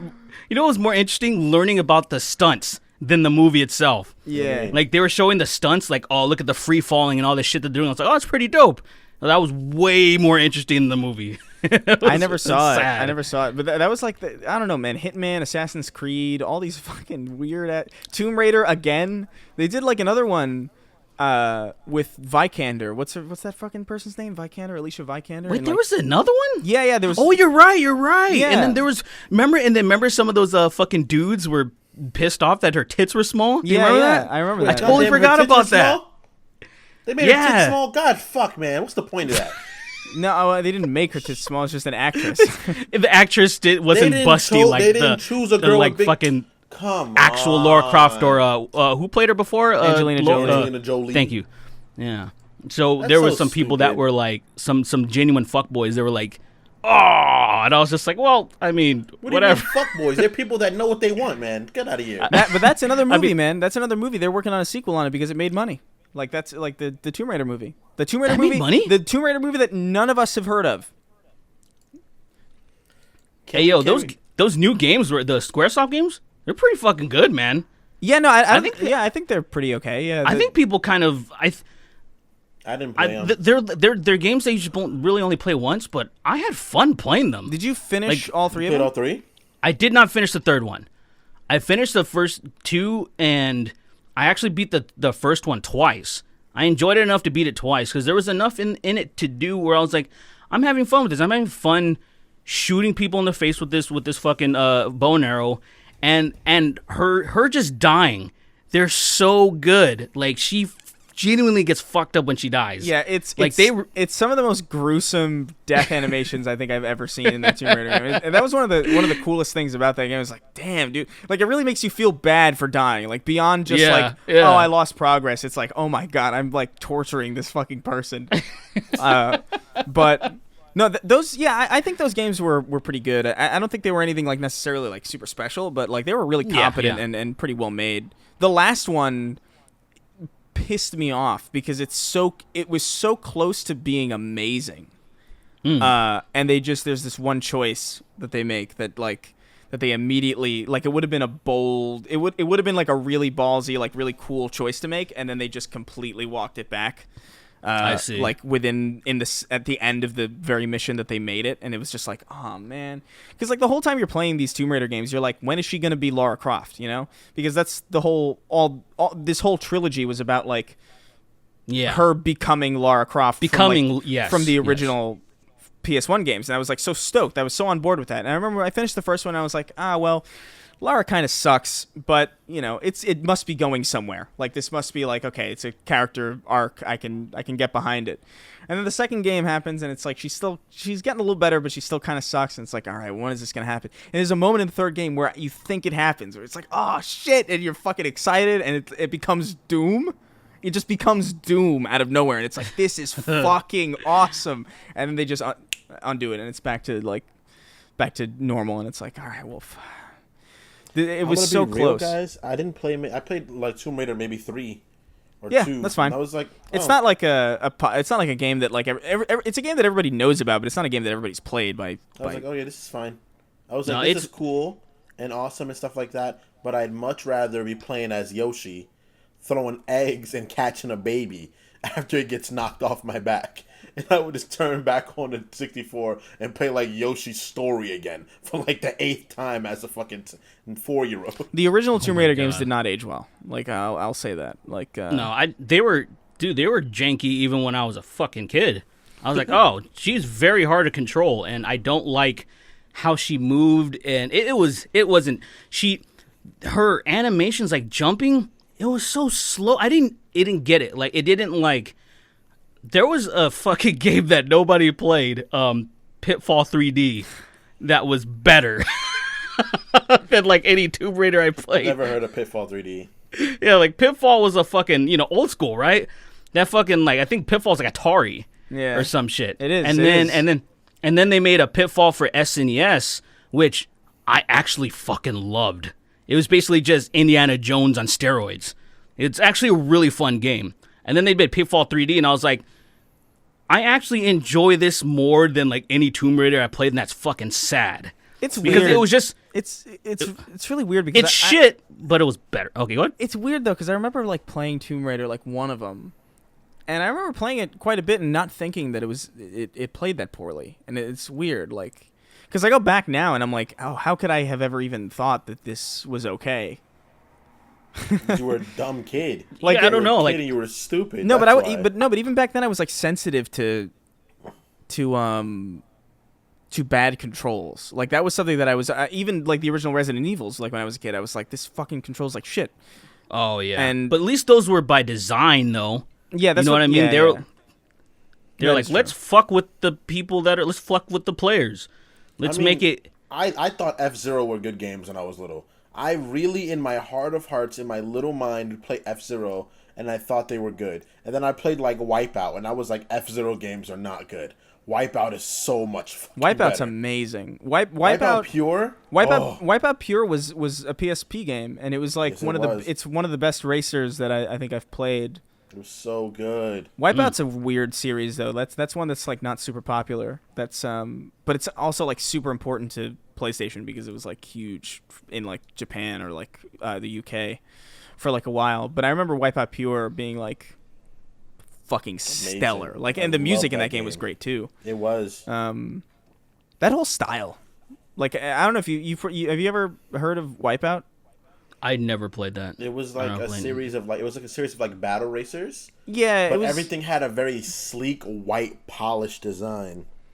Yeah, like everything was super like slick looking. It was amazing. I love that game. Yeah, it's like gameplay. See if I remember it. Like immoral flashback into my brain. I love doing that. Looking up like fucking old games and then just like you seeing like one screenshot of it and like the whole game like, comes back into you. It's all back. Yeah, Wipeout. I remember this game entirely now. Wipeout Pure. Just so good. Oh man. Oh my god, the spikes! I fucking hated the spikes. Yeah, and I remember like you press the shoulder buttons to get like to like loosen the you would open fins on whatever side of the car that you press the triggers on, and it would like help you turn better and like drift. It's a really cool. Fucking pod racers. What is this shit? Yeah, it is. It's basically just pod racers, but like it's just super sleek and it's so fucking fast. I love this game. Yeah, it's pretty good. But I don't know how. I don't remember what the question was, but whatever. It was about Mortal Kombat. Oh yeah, that's right. About Wipeout Pure. We got from Mortal Kombat the movie to Wipeout Pure. Hey man, Wipeout Pure is a fucking goat. It's goated. Matthew Bush wrote in. He says, "Hello NWA and David Spade." Wow. Holy shit. At least, I don't know. I would have felt better if you called me fucking Carlos Mencia than David fucking Spade. At least you're pretty far from both of those people. You're pretty far from both of those characters. Wasn't Carlos Mencia like not even Mexican? Like he was like... Yeah, he's fucking Honduran and like German. Honduran is so Spanish though. His name is Ned Holness. Like he's just a complete fucking fraud. His name is Ned? Ned Holness. And he changed his name to Carlos. Carlos Mencia. I pee in a plastic bag, man. My dick don't work. Dude, My dick don't work. That is the funniest episode of South Park. Masterpiece. Holy shit, what a masterpiece of an episode. If I was Kanye West, I would have been so fucking angry. Dude, he took it in strides. He wrote a blog and was talking about like, yeah, man, like the way that I grew up and yada yada, and he took it in stride and said like, I do need to check my ego. And it didn't work. And then the best thing was Carlos Mencia thought it was a good idea to say, yeah, man, we can all learn something from this. But then quickly people started shitting all over him, and he deleted his fucking post about that because he's like, oh, because it's like you need to learn that to not steal jokes. Is that it? And then he's like, oh shit, and he walked it back. Dude, that guy's such a piece of shit. He just went on Tiger Belly. What's up? My dick don't work, man. He went on Tiger Belly? What the fuck is that? It's Bobby Lee's podcast with his girlfriend Kalila. Oh, it's a great podcast. And so he was just on maybe like a few weeks ago, and he still to this day will not admit that he purposefully like stole jokes, and he just won't be like he can't do it. If he would have just apologized years ago, he would have been fine. He won't do it. His ego won't allow him to because he got fucking destroyed so bad. But yeah, fuck him. Dude, there was a moment in Bobby Lee. There's a moment where Bobby Lee was on some podcast, right? He's the guy from Mad TV, right? If I'm not mistaken. Yeah. He was on a podcast, and he was like, they were talking about like a really serious, traumatic moment in his life. And he said, yeah, I was molested by a man with Down syndrome. And the guy that he said that to's face was like, what? And he couldn't help but laugh. It's really funny. He was like, you can't just say that. As a comedian, you know how you deliver words. You can't say that Bobby to somebody. Lee, though. That's like it's his whole thing is that he intentionally like that's not real, right? Like, no, it's real. I think it's real. Oh, really? He's actually, as a kid, a fucking old dude with Down syndrome lured him in with candy, and he would perform sexual acts on this Down syndrome man. That's fine. But like, what I'm saying is, he knows, like, when he says, like, you shouldn't laugh at that. He was serious. I saw he was really serious. He was like, man, like, seriously, dude. That's a really traumatic moment for me. There's no way that Bobby Lee has ever said, seriously, I would prefer that you don't laugh. And like, he literally, I've seen it. But it's a comedian. Like, I can't take comedians at their word. I understand you might not take him seriously about it, but even comedians probably have trauma that they don't find easiest to deal with. Yeah, but they don't go on fucking comedy podcasts to talk about it. I don't think it was a comedy podcast. Was it an I Was Raped podcast? No. What do you think these people gotta calm down. There's not just comedy podcasts and political podcasts, all right? There's different things, Chris. You know? So like he went on there, like it was so funny because the guy he said it to, literally you could see in his face where he was like, I don't know if this is real or not. I don't know if I can laugh at this or not, but I can't help what my face is doing. And Bobby was like, hey man, it's a really traumatic experience. And I'm like, yo, all I thought was like, this man got molested by a guy with Down syndrome. Holy fuck. It's shit. It's one of those things where it seems it seems kind of it's fake. Funny. It's laughable. And it's like, it would happen to, but it's like, they say that trauma kind of pushes people towards doing stand-up. Absolutely. So, yeah, like, there's so many, they talk about in those circles they're like, oh yeah, a lot of us. There's rarely any comics out here in LA that are fucking that had a normal childhood. Like pretty much everyone's fucked up. No, yeah, of course. But I wouldn't laugh at there's that. no way I he didn't how know. severe it is. Yeah, like that would elicit laughter. There's no way he didn't know that wouldn't be a funny thing for him to say. Like it's I Bobby wouldn't Lee. laugh at that. I wouldn't laugh at that, but at the same time, I would be like, "What the?" I would have to stop the interview. I would be like, "Okay, guys, let's take a break. Cut real quick. Cut real quick." That's like when that's like am tripping right now. It's like when Jalen was telling us that story about the dog that hung itself. It's like I can't. Like I get Yeah. that I get that this is serious, but like it's also like what a fucking image to conjure up in my brain. It's like the vacuum in the abortion joke. I was just like, oh man. Anyway, These Matthew things do Bush themselves. wrote in. Oh, yeah, and what's says, the hello question? NWA and David Spade. I'm British and I would like some context with Dr. Drew. Why should I give a shit? Why should I give a shit about him? I thought you guys were on about Dr. Dre until recently. So he thought we were talking about Dr. Dre this whole time. Dr. Dre. We don't even. What? We won't even talking about Dr. Dre. We'll There talk was about no- Dr. Dre. Does Drew and Dre sound this? Does Drew and Wingardium Dre Leviosa. sound the same, Mike? Wingardium Leviosa. Fucking Does Voldemort Drew ass. and Dre sound the same, mate? I'm just trying to fuck it up as much as I can. That's so bad. Like All you that was loin so me. bad. Hello, everyone. Welcome to fuck this was that? weekend's. Welcome to this weekend, dumbass, for the week of fucking whatever day it is. Do you remember me? We're gonna talk about fucking how much I hate everything that's left, but I'm still left. One of the first Goodbye. first guests that Goodbye. we had. One of the first guests that we had on the podcast was I'm Alex, and I had no idea what he was saying the whole time. Oh yeah, because not only is he British, he has a sweet lisp too. So he's like, oh mate, we got to get some. That's not even Such a piece of shit. Oh my god. I was just kidding, by the way, Alex. I just thought it'd be a good joke. Such a Listen, piece of shit. Dude. look, I don't know. I'll be real. I don't know anything about Dr. Drew aside from the fact that he's like a TV doctor kind of therapist dude. Well, he's not. He is on TV, but he's real. He's a real doctor. No, look at because real. there's a lot of like Dr. Dr. Phil. There's Right. Dr. Oz. Like they're hacks. Right, They just have doctor in their fucking name. But Dr. Drew is actually like a practice. He's actually an MD, and was working in the 80s. He was helping out with like the AIDS epidemic and everything. Like he's actually done some real genuine work. And then he got his biggest start by doing Loveline with Adam Carolla and stuff on K-Rock. So that was like his biggest thing. And then he started doing like Celebrity Rehab. And now he just does podcasts with like YMH Studios and stuff. So like I like him. I like the guy.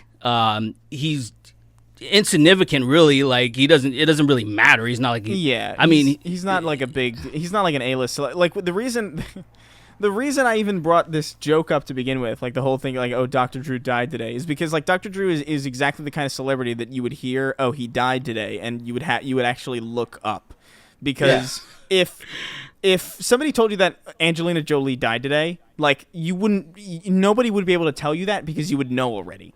I Because feel like I might look it up. Twitter would me. tell you. no, you'd have to mourn them titties, man. What are you talking about? Your fucking parents would probably tell you that. Like you're not going to find that from some random secondhand source. But Dr. Drew, there's a pretty good chance that he might not even trend on Twitter if he dies. That's not true. I'm pretty it's like him, Jamie Kennedy, no, The guy that was Yeah. the guy that was in the Mummy. What's his name?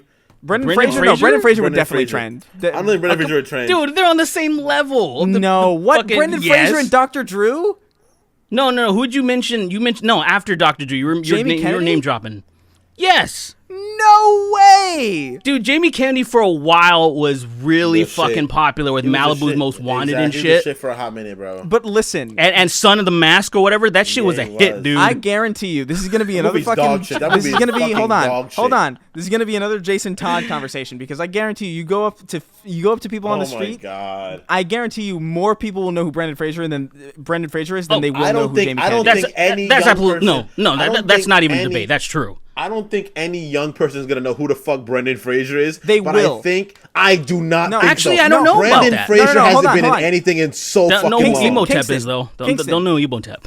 It doesn't matter if he's been in anything in a while because he's a fucking meme, dude. The dude has that famous crying photo. There's like videos of with millions of views. Well, they don't know that's him. Hold on. There's videos with like millions of views talking about how him and like his ex-wife like fucked him over. Like these are viral videos that are like modern, like colloquialist, like internet colloquialism. Like people know this stuff. Your average person might not, but your average person definitely knows who Brendan Fraser is, and your average person definitely probably doesn't remember Jamie Kennedy at all. I mean, the last thing that he was in was The Son of Mask, and nobody remembers that. But think about how many people know about Malibu Most Wanted. That got everybody big. in their mother. No, but no, you're right though. It's not Mummy big, my guy. No, it's not nearly as big. It might be bigger than a Mummy, bro. It might be. Think of how many people. Dude, come on, let's be real, dude. Come on. Saw the first Mummy. Look, I think the Mummy movies are big, but think how many people out of lulls, out of just like fucking making fun of it, made jokes and saw Malibu Most Wanted. There's a lot of people. There's a ride at Universal Studios based on fucking Brendan Fraser's face, dude. Like, there's no, I'm sorry. Does it have Brendan Fraser's face in it? I don't remember if it has. It shows him. You walk into Brendan Fraser's face. No, it doesn't. It's Hemotep. People are gonna know who Hemotep is. But listen, but hold on. First of all, I'm gonna tell you straight up. I've never seen Malibu's Most Wanted. I have no idea I have no idea what you're talking about when you even say that. Nothing comes to mind. No it's just white boy shit. I it's swear just to you. Eminem in the fucking Malibu. It's just Eminem without his talent. That's it. Yeah, I've never heard of this in my life. No, but look, yeah, dude. Like the Mummy was. Come on, it had to spin off the Scorpion King with The Rock. And he was in the second one, the Scorpion King. Well, no, he was the Scorpion King with the worst CGI ever in history. I don't know why they made a spin-off movie called The Scorpion King, the prequel. They made like 4 of those movies, you know that, right? There's a bunch of Scorpion Kings. Well, yeah, they made a bunch of them that didn't have The Rock in them, and I was like, what the fuck is this shit? But I think Emotep might have been in one of them, though. In one of those B-movie ones. The Emotep was fucking cool, man. I like, what was the name of the Magi? Were they the Magi? The guys that were like, I forgot. Brendan Fraser's character was one, and they had like a cool handshake, and they said some cool shit, and I was like, "Wow, that's so." I'm gonna look it up right now. Shit at all, bro. Our roommate just got The Mummy on VHS, so we're excited to watch. Yes, she did. VHS. What kind of fucking hipster shit is that? What is that? I don't know. The Mummy on VHS. We're hipsters. This house full of hipsters. What is this fucking Red Letter Media? Get the fuck out of here, dude. What the hell is this? Did you see that video where they played Jenga with all the tapes? Yeah. I was like, yo, that's fucking amazing. This is great. I was literally just watching Red Letter Media before we did this. Yeah, I've been watching them a little bit more lately. Like, cause I didn't used to watch them because I didn't really care about movie reviews, but like I've been watching their like Best of the Worst series, and it's like those are so fun. This is some good shit that I like, cause I only knew them from the Star Wars, like the Plinkett reviews, like the Star Wars ones. That was all I saw from them for the longest time. I had no idea that they even like. Oh, did anything else? Yeah, well, I knew that they did stuff, but I just assumed that it was like, it's just that style of review but like for anything that isn't Star Wars. That's what I assumed it was. That's that. Do you remember, Kingston? We were watching where they were like going through videos of like, and there was the dude who like just shot a bunch of weapons at like cars. The guy that just shot fucking guns. He shot guns over and over again. He was talking about how good it is to have like self-defense, and he just shot shit. He shot like he blew up a car. He was talking about like knives. It was just the most American man I've ever seen in my life. It's such an interesting premise for a show where they just like they just collect all these like black label like mystery VHS tapes and they just watch them. I love it. It's introduced me to seen? There's one on Amazon. You ever thought about that? Like how many murders they've probably got VHSs of? Just like people getting snuffed out. Oh, like random shit. So like real that's like shit. Terrifying. Like you're looking at it, and the next a baby's in a crib, and the baby's like swaying back and forth. Then next there's a big blood stain. The baby's not in a crib, and you're like, what the fuck? Who sent me this? And they're like, oh, we can't show this. This is actually real. Tonight. I can't sleep tonight. Fuck showing this. Oh my god. I'm gonna. There's a they did one on Amazon that I saved the name.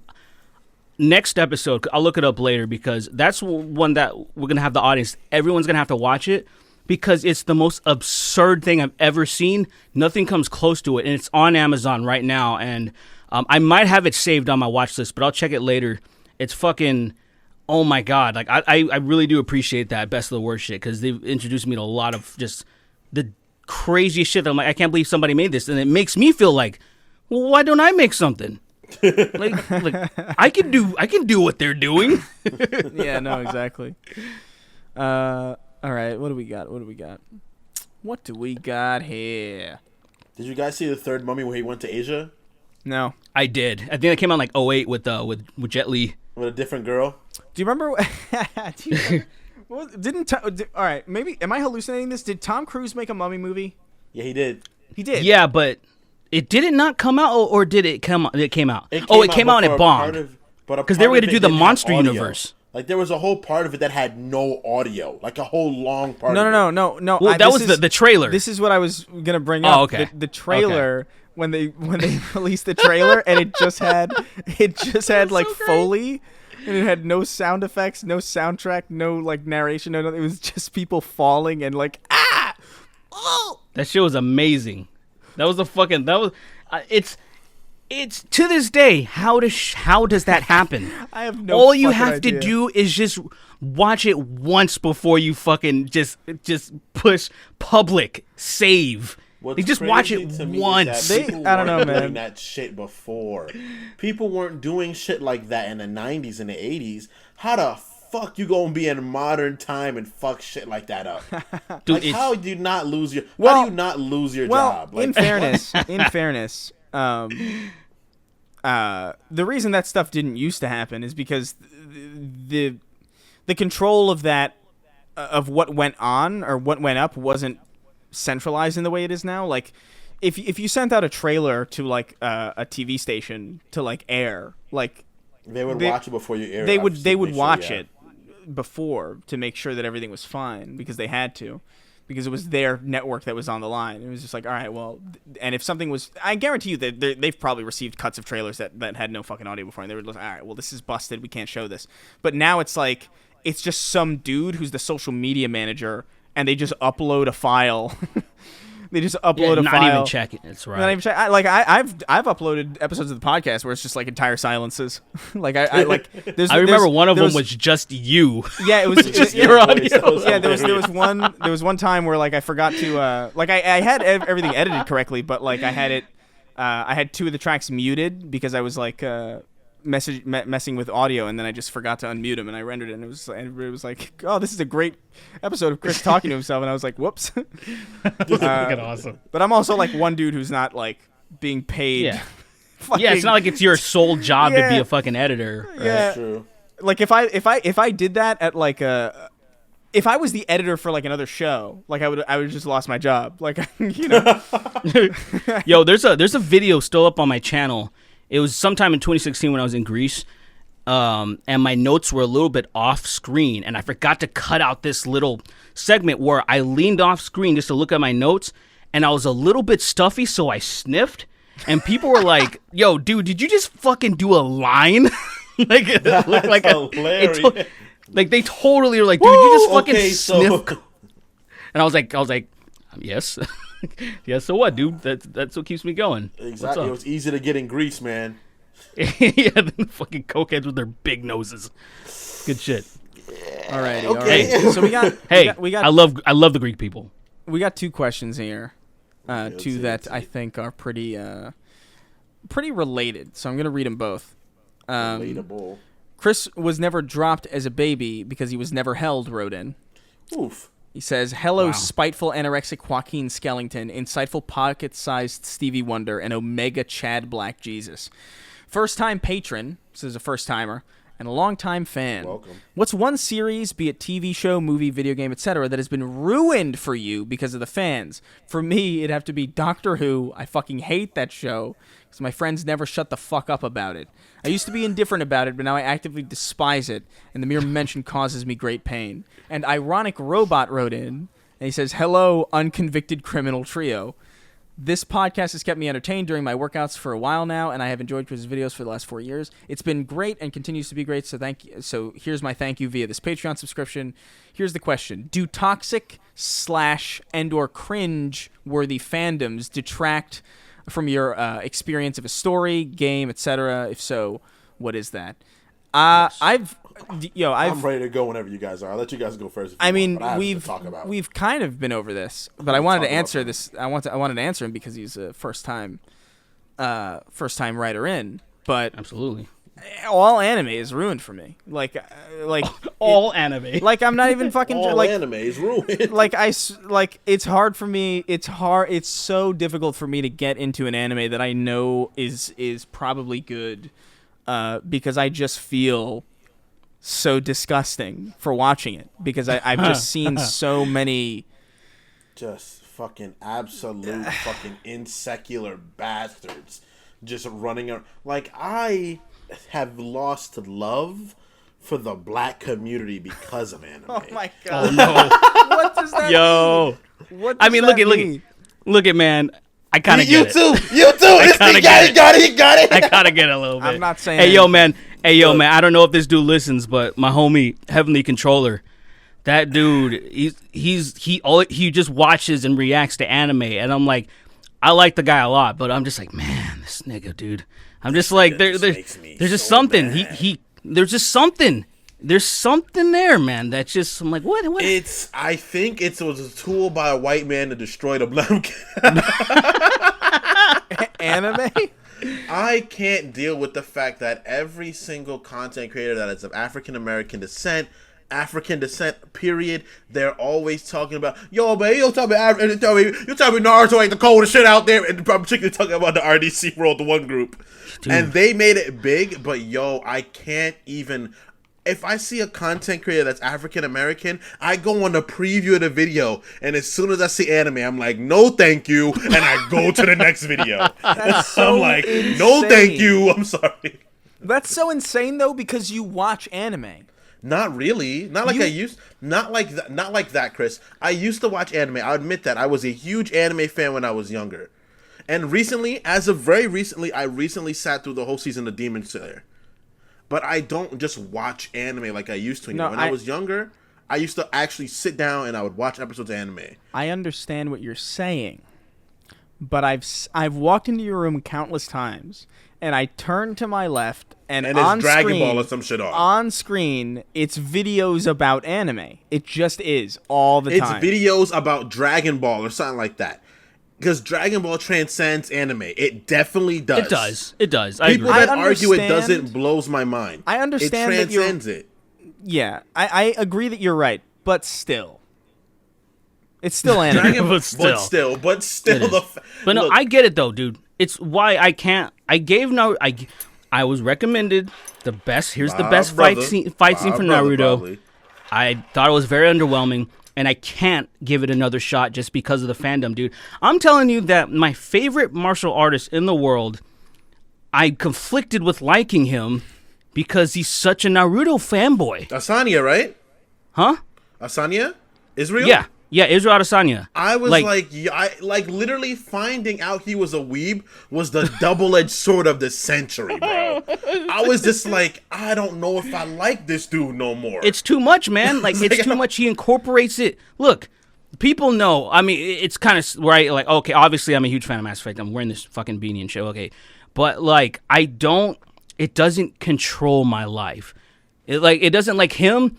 Oh, I'm going to get this fucking car because it looks like some evil character from Naruto. He fucking was doing the signs and shit before like Chris Ken. He fucking fight. I was like, dude, fuck. I was like, nah, dude. I was like, no, I can't handle that shit. That was pretty good. It's just, that's the only one. That's the only one I remember because when I was like I guess fucking in like 2008, I would make AMVs because that was the only thing that you could do. Hell yeah, with fucking Linkin Park or what? Yeah, you just put like Linkin Park. For me, it was like I used a lot of like Rise Against and like, but like I would just like be like, oh man, I want to edit stuff, but I don't know how to. I don't have any footage and I don't know how to download footage. But I did know how to Google anime fight GIFs and download those because those are so small, like the file sizes. yeah. So I would just fuck around with them, and I remember one specific GIF that was just that specific thing. So I just remember it. It's in my fucking head. But Yo, dude, I can't, man. I really can't. I've really lost ties with the black community online because of anime. That's such a weird thing to distance admit. myself from it because it's just like all of them, dude. All of them, all pretty much.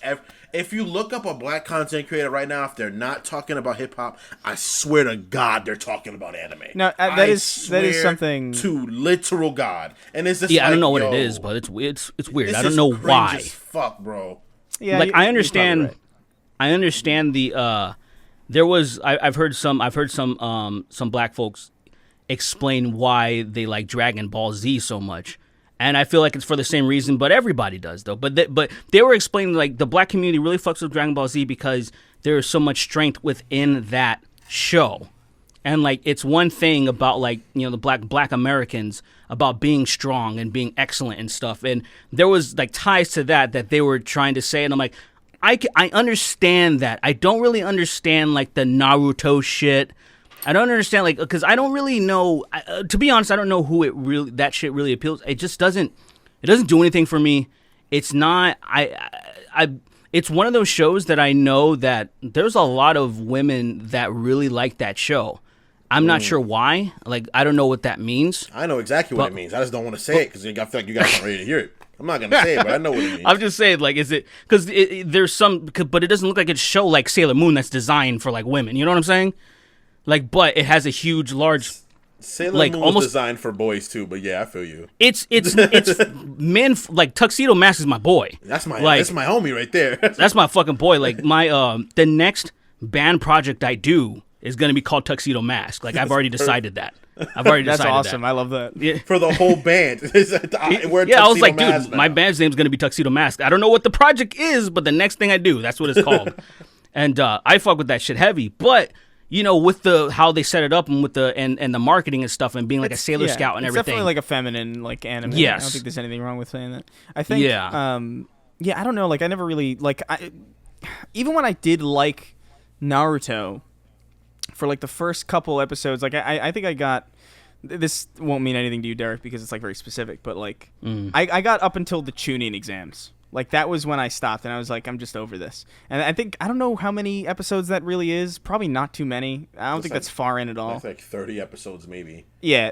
like hundreds of episodes. So, basically, like a season and a half, basically. And, like, I watched, like, a season and a half of it, and I was like, oh, this is cool. The hand signs are kind of cool, and, like, kunai knives are cool, and, like, I get it. But, like, it got to a point where I was just like, this feels like if Dragon Ball Z was trying too hard. This is like if Dragon Ball Z was like pretentious. I personally think Naruto and Dragon Ball Z are genuinely nothing alike. Like as shows, I think there is similarity and there's fan service with like there's definitely like an homage to Dragon Ball Z. Like the person that made Naruto, I think his name is I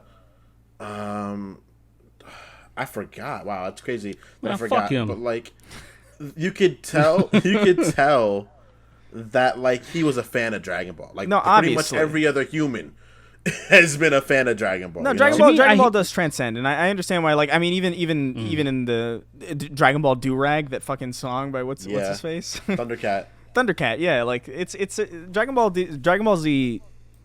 Z specifically. Just it really does. Yes. It really does transcend like any kind of genre because it's just so intrinsically tied with culture. I think in the same way that Spider-Man does. Like Spider-Man, like you don't have to be a comic book fan at all to like Spider-Man. Like I liked Spider-Man before I knew anything about him because I remember I just like that's a cool. I love that suit. That was my first thing. I was like, that suit is bomb. I love that. I don't know who that is, but that's sick. There's the Mount Rushmore of like there's Spider-Man, Batman, Wolverine, and Superman. All those four people are like. They have different things that people that don't read comics, don't watch anything, but they're like, oh, I fuck with this. Like, you have fucking just there's a lot of tattoos and just, they're just like, oh, this person's dope. Wolverine's dope. Spider-Man's dope. Joker's up there, too. I'd say Joker's up there. Those characters. I would say, yeah, he's getting there, but in a very school shooter way, though. Oh, you know what I mean? If you love Joker, I instantly judge you. Like, oh, yeah, I would say after the Dark Knight, he became one of those characters. Absolutely. I think absolutely. Like he just sort of because that's a character. I think the Mark What Hamill a cartoon fucking engineered it. there will never be. I bet there will never be a performance like that. That really, because you're like, oh, the fucking guy from A Knight's Tale and 10 Things I Hate About You, like that fucking guy. Yeah. Like everybody had the lowest of the low, including myself. When I heard Heath Ledger, I was like, that guy, the guy that fucking. He does the dance. You ever see You're Just Too Good to Be True? And he's like fucking like he's dancing on the bleachers and shit. And I'm like, that guy's gonna be Joker, that heartthrob. And I would argue that's probably one of those performances. One of the best ones actually happened in that same year, which oh my god, Bryan Cranston. He went from the dad on Malcolm in the Middle to being like probably one of the greatest dramatic. But he wasn't. But he. Good point. I give it to you, but not at that point. Oh, he didn't start off that way. At Sure. season 3, Sure. he was. I was like, this is when you this the Heisenberg. dad. That is fair, but it did start in the same year. Like even the first season of Breaking Bad, I was watching it recently. I was like, this is like if I just came from Malcolm in the Middle, I would it's jarring. I would still be really surprised by what I was seeing. He was like such a nice fucking foolish dad. He was such a nice dumb dad in that show. Yeah, Guys, should I invest $40 into buying 2 action figures of Walter White? why? I would. Action figures? Yeah, I went to. It was like a comic figure shop, a collectible shop. It was at this mall by my doctor's office, and there was 2 of them. And I was fucking around and making some like Instagram post or whatever, the stories. And I was like, at some point, it got to the point where I was like, dude, I need to buy them and just put them in a 69 position and leave them there, and then just. Oh my god, that's. I mean, come on, man. That's pretty dope. Like, I can't buy action figures anymore if I can't figure out I'm gonna play with them.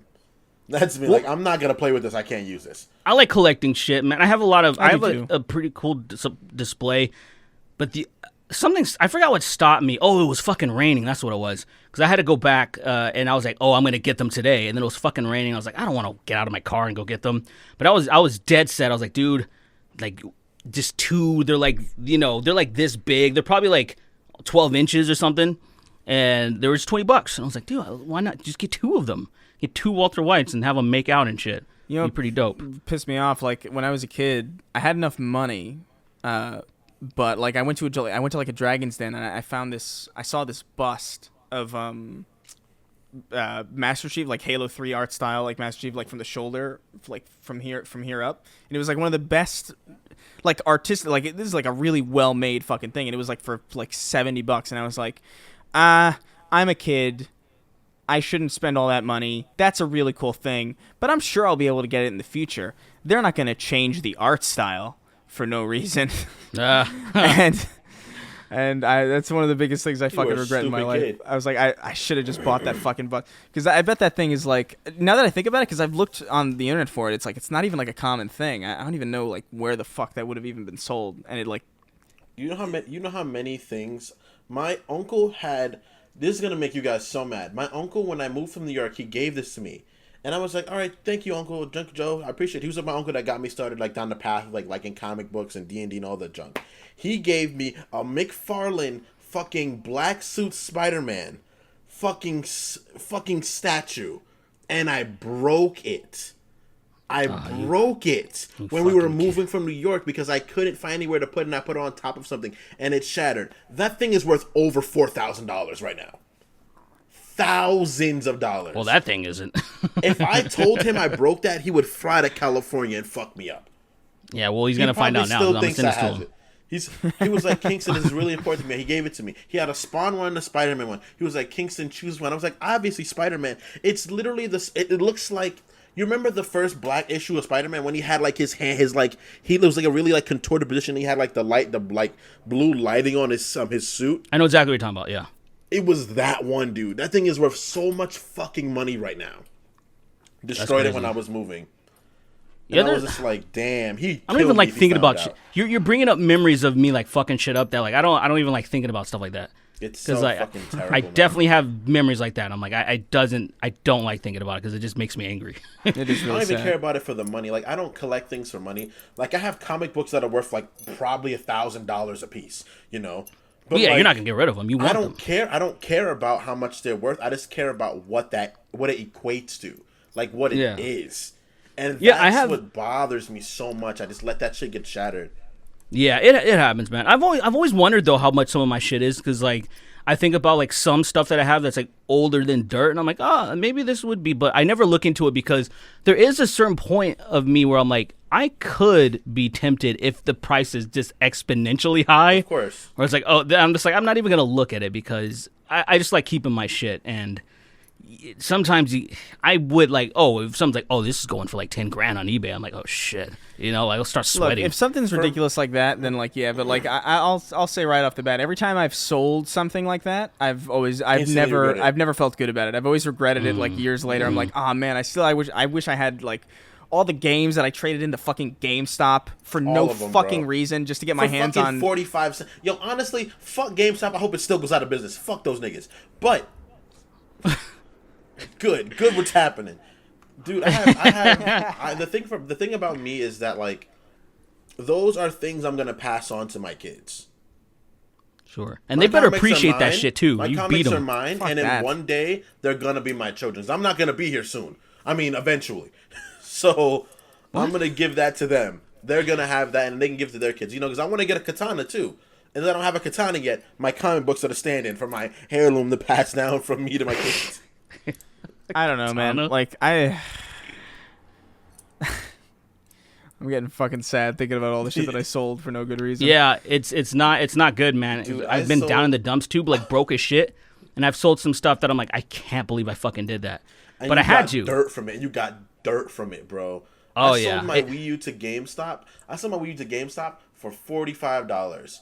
I could have at least just kept that for the virtual console itself. Could have had all those games just available to me.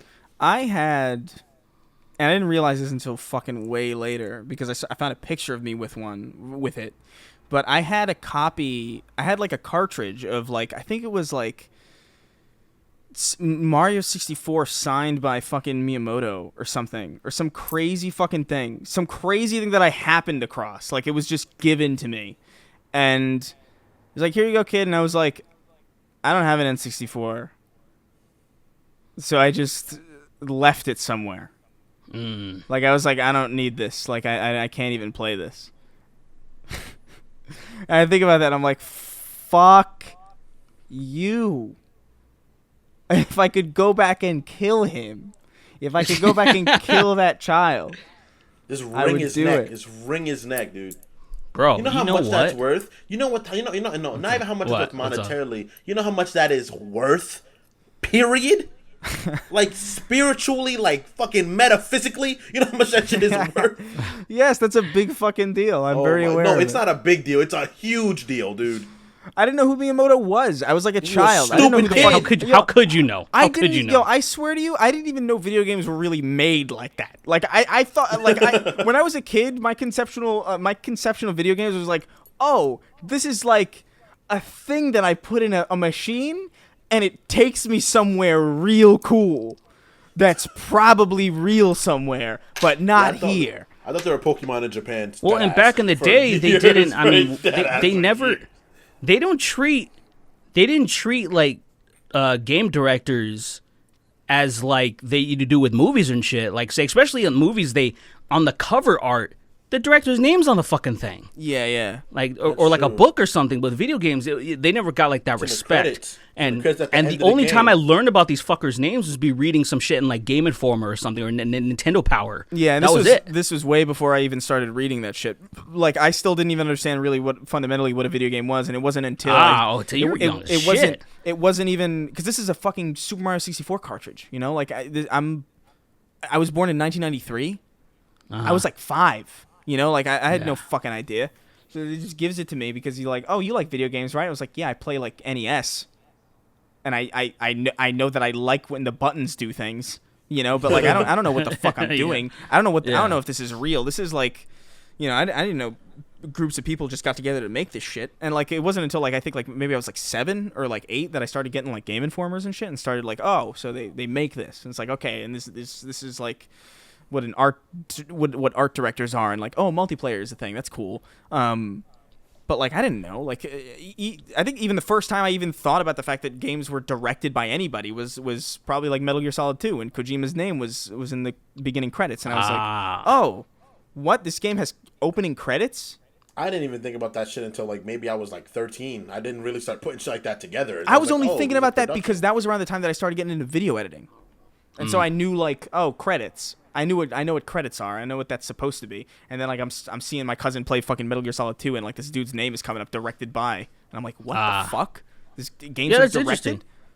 You know, that makes me jog my memory with when I really started diving deep into shit like that. Yeah. Because I was looking at like composers of like the music of the soundtracks, and when there was Street Fighter Collection 2.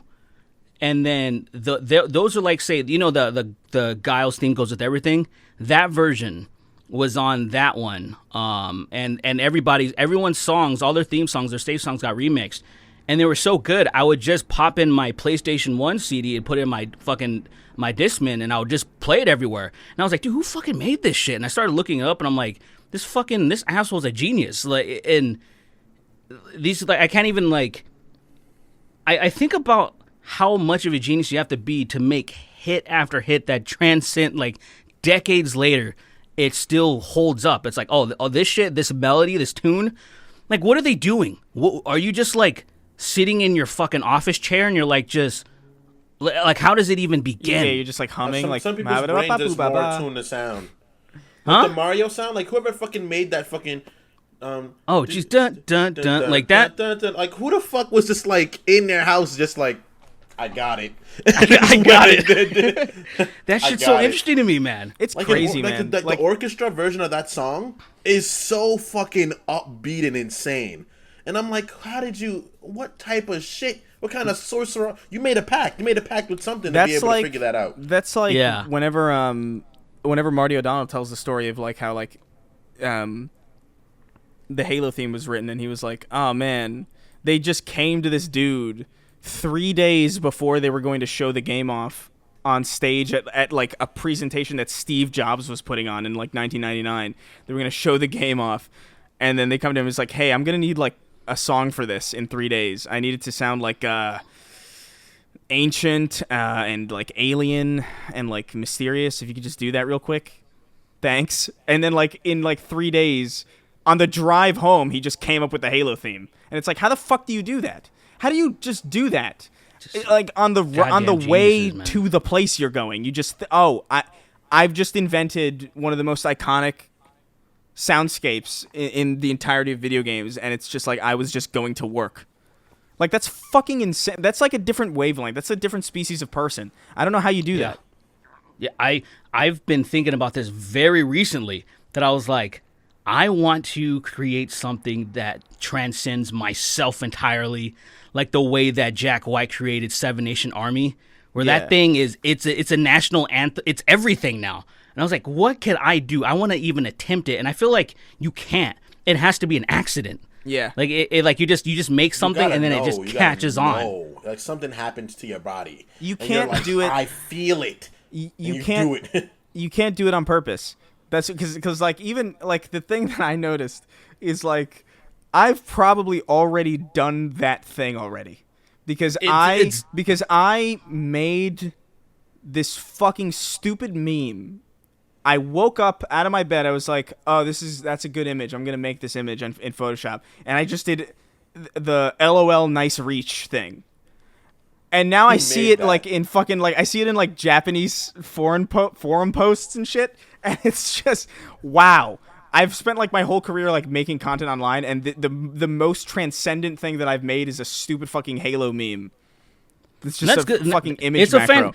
Dude, it's a fantastic meme, man. It is like, a good one, but but I didn't think that it would. You wouldn't. Wild. Like, you wouldn't be. That has been like one of my without. There was never an image before you made it, but that's been one of my favorite things to say. Like just be like, oh, dude, that's a better reach than Halo. That's like so insane. once it was immortalized, the people were waiting for it because that was definitely like. Meme. I'm looking up the know your meme thing for it. I bet I'm not. Does it actually give you? Does it give you credit though? I'm not mentioned, but I swear I made it. If you find like the earliest post of that image, it's going to be a tweet of mine. If my fucking account wasn't nuked, you could see like fucking early in my Twitter of me saying shit like that. Yeah. Like, because it's a thing that just makes so much fucking sense to say. Together. And then, but like, definitely was no image. I 100% believe that you made it, like, because it literally wasn't there. And then I remember you saying you made it, and then I was like, I remember one day needing it, and I'm just like, and I'm just thinking like, that's funny. Like, I wouldn't. Yeah, I know the guy that made this. I wouldn't take credit for making something so stupid. Well, I've done that. Like, I didn't. When 9gag and all that shit was like at the top of its game, they would steal shit all the time, and I remember I made one of the dumbest fucking like Drake memes. Like I forgot what it was, but then they just stole it and put 9gag on it, and it went fucking viral. And I'm like, oh, cool, thanks, guys. Yeah, it's like, bunch of pieces fucking sucks. Bunch of assholes is stealing your fucking creation. That's hilarious to me. I just hate like I love Simpsons shit posting community because there's almost no credits and no one gives a shit. It's just about making shit post. So like there isn't like this whole thing about I'm gonna put my name on, I'm gonna put my stamp on it and be like, oh, this is part of the Simpsons factory fucking page, you know, they put their watermark on it. Yeah. That shit doesn't exist. It's just people making shit, and then you'll rarely see credit and I love it. It's because like that's what it's all. That's what memes have always been about for me. You just putting shit out into the ether. Yeah. Yeah, shit posting takes a particular kind of mentality. I don't have that mentality for shit posting. I can barely say ignorant shit every day before it starts taxing me, and I'm like, bro, I gotta stop saying N-word so much on Twitter. And I chill out, and I'm like, I can't say this today. Fun. I gotta calm down. But like the shit posters, they have like a certain kind of like sort of like I want to see shit burn. I like fire type like mentality. Like I'm just gonna go for it again. I'm gonna put this out here. I know it's gonna hurt someone deeply, but fuck that person. I'm gonna do it again. I like it, man. I stop myself all the time. I did great until I did that Donald Trump shit, and that was mild though. Like it wasn't even like it was a shit post, but it was mild. And I'm just like I knew the risk. Whatever, I knew the risk. But at the same time, in hindsight. Here's also something that's really okay. Derek, so you threatened. Look, man. But it's still. Derek, it's still. I know what you meant. I know how you didn't. Joke. It's a joke. I get it, but you gotta understand the mask you're wearing. You know, if you walk around with a Klan mask or a Klan outfit, spouting the N-word, you gotta understand people are gonna perceive you. Dude, I get it. You guys see that video? The dude who's dressed as the fucking Ice King from Adventure Time walking into a GameStop? No. And he's like, we're going to ask them if, I can't remember. He goes like, I'm going to ask him if something. And then it hard cuts to him in his car. It's like they kicked me out because they thought I was a Klansman. What? Oh my God. You would think the people at GameStop fucking watch Adventure Time, dude. That's what he said. He was like, how does someone work at GameStop and not know who the fucking Ice King is? That's fucking so wild, fucking dude. Hilarious. That's wild. Oh my God. That's hilarious. That is funny. That is really funny. I'll send it to you guys after. But fucking, man, goddamn GameStop. That's what they see. That's exactly why they fucking failed, dude. GameStop is so terrible, man. I really, actually, genuinely can't stand those dudes. Like, I wish that company the worst. Like, I hate GameStop. I hate them. GameStop is weird because I'm like nostalgic for it, and I have like good memories of it technically because it was just like the only place that I could go that I would be surrounded by the shit that I really loved a lot. But they just ripped me off so much, and fuck them. They robbed. There's only one thing I saw, man. I bought a Firelink bonfire, a Dark Souls bonfire from GameStop. I'll give them that. Sometimes they have some cool shit on the walls. Yeah. And I was like, oh, that's cool. I haven't seen this anywhere. And it just lights up. It's a little LED thing. It's pretty cool. But video games suck my dick, except for when the games are like $2. Some used games are just like, don't fucking never. You can't trade in that shit. You fucking kidding me? Like that's what, like, God, that is such an ass fucking. Like, that's fucking like 8 inches dry, dude. Like, it's so sad. You spend $60, it's so sad. $50 back in the day. You spend $50 on a video game, and then you bring it back the next day. Be like, oh, I don't like this. Yeah, we'll give you fucking $8. That's so fucking sad. highway I robbery. remember some guy bought the Fallout PS4 with Fallout. He bought it the night before, as it came out the night before. He was like, "Can I return this?" The guy was like, "I can give you $100 for that." He was like, "I bought this last night for $500." He was like, "I'm sorry, that's the best I could do." And I was like, "Dude, do not sell that back." Dude, man, I don't feel, I don't feel for them. It sucks. It sucks for that reason. It sucks for the people who have to do that. Like I don't blame the workers. Obviously, it's like they're just following fucking. Fuck them too. No, they just got to do what they fucking got to do. They're doing what they're fucking told to do. It's just wild. Yeah. It just sucks to be that. Like, because I remember I wanted to work at GameStop because I was like, oh, why the fuck wouldn't I want to work at a game store? And then you just realize how much you have to fucking screw people over. Just constantly like, you want the fucking rewards card, the power up rewards card? Like, everybody. It's only $15. Like, I'm not giving you my money, bitch. Use my fucking points that you fucking took. You stole shit from me, you bitch. You stole from me. You stole from me. Anyway, now's about the time where we should probably stop. You fucking stole from me. Oh wow, yeah, we're over 2. We're over 2 here. Yeah, we blazed through this shit. Yeah, we really did. All right, well, fucking hell yeah, we got some questions for next week then. For sure. Stockpiled. Well, guys, if you liked what you heard today, consider supporting us over at patreon.com/the Snark Tank. We got some goodies over there. We've got some threads for you. There's going to be some exclusive solo podcasts coming this month too. I already recorded mine, so mine's going to be up in, I think, I'm gonna do mine couple soon. days. Yeah, I've been feeling much better, man. You guys have the document, Wednesday. right? Yeah. The solo document? Yeah, got the documents. Yeah, just go through. While you're going through that, just erase the questions as you go through them. Okay, just so I can like constantly populate them with new shit. Mm-hmm. But yeah, that's the thing that happens. We got a Discord server over there. But obviously, $1 a month gets you early access to every episode. $5 gets you a question read on the show. $10 gets you access to our Discord server. There was a little bit of confusion with this. It's not $10 per month for access to the Discord. Like the second you qualify for the tier, you're in. You don't have to consistently pay $10 for just to stay in the Discord. That'd be insane. Mm-hmm. I saw some questions about that. And obviously, $25 gets your name dyslexically read at the end of the show, which I will now do. Count me down. 3, 2, 1. Designated divorce paper delivery dude. Chris was never dropped as a baby because he was never held. Fucking kill me. Chris, I'm so sorry I made you say subscribe to Dr. Purple on YouTube last week. I didn't know you would be in the process of dying. Chris, don't die. What the hell? Oh, you said in Schmuck's Podcast 3 that you would fuck a spy kid. A spy kid's thumb person? I never said that. Whoa, what's going on here? That is an animation that you can go look up. It's actually a great animation on Zach's channel. Holman Brown 98, Diego Andres Hernandez. Hey boss, can you follow me on Twitter, please? Ryan Lucchesi. I'm charging one letter every week to try and glide Chris brain aneurysm. Sloshy Scout, Atrasoni, Tom Sweeney, the nutrocious alien fucker. Please check out my podcast. It's called How Did We Even Get Here? Every Thursday. Leroy Jenkins. I'm not reading off the name list anymore. This is a bit of a tangent, but I do like to eat out of a bowl on the ground every on. You guys don't know how to type. Yeah, I don't even know what the hell that was. Yeah, I think it was supposed to be something longer. Can you even see my eyes? I can't see you at all. You can see my smile a little bit. A little bit, little tall vampire lady with a strap on, hard hat skydiver. Chris has a high voice for a lesbian. Absolute wagon. Lord Gavin, all new, all different. Paul Joseph Watson after he learned the Donkey Kong ground pound. Yabba dabba domestic abuse. Pretty good. That's pretty good. I was cock-blocked by a turtle. Alaskan oil field trash. Chris would be a twink if he grew up a little more Catholic.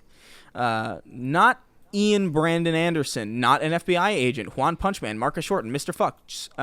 Jim Crow's daddy issues. Abusi the time sweeper. Legendary Knight Inceliot? Sure. Ah, man, I'm too dyslexic for that. Papa Nurgle, Congresswoman. I look like a living Cheeto, bro.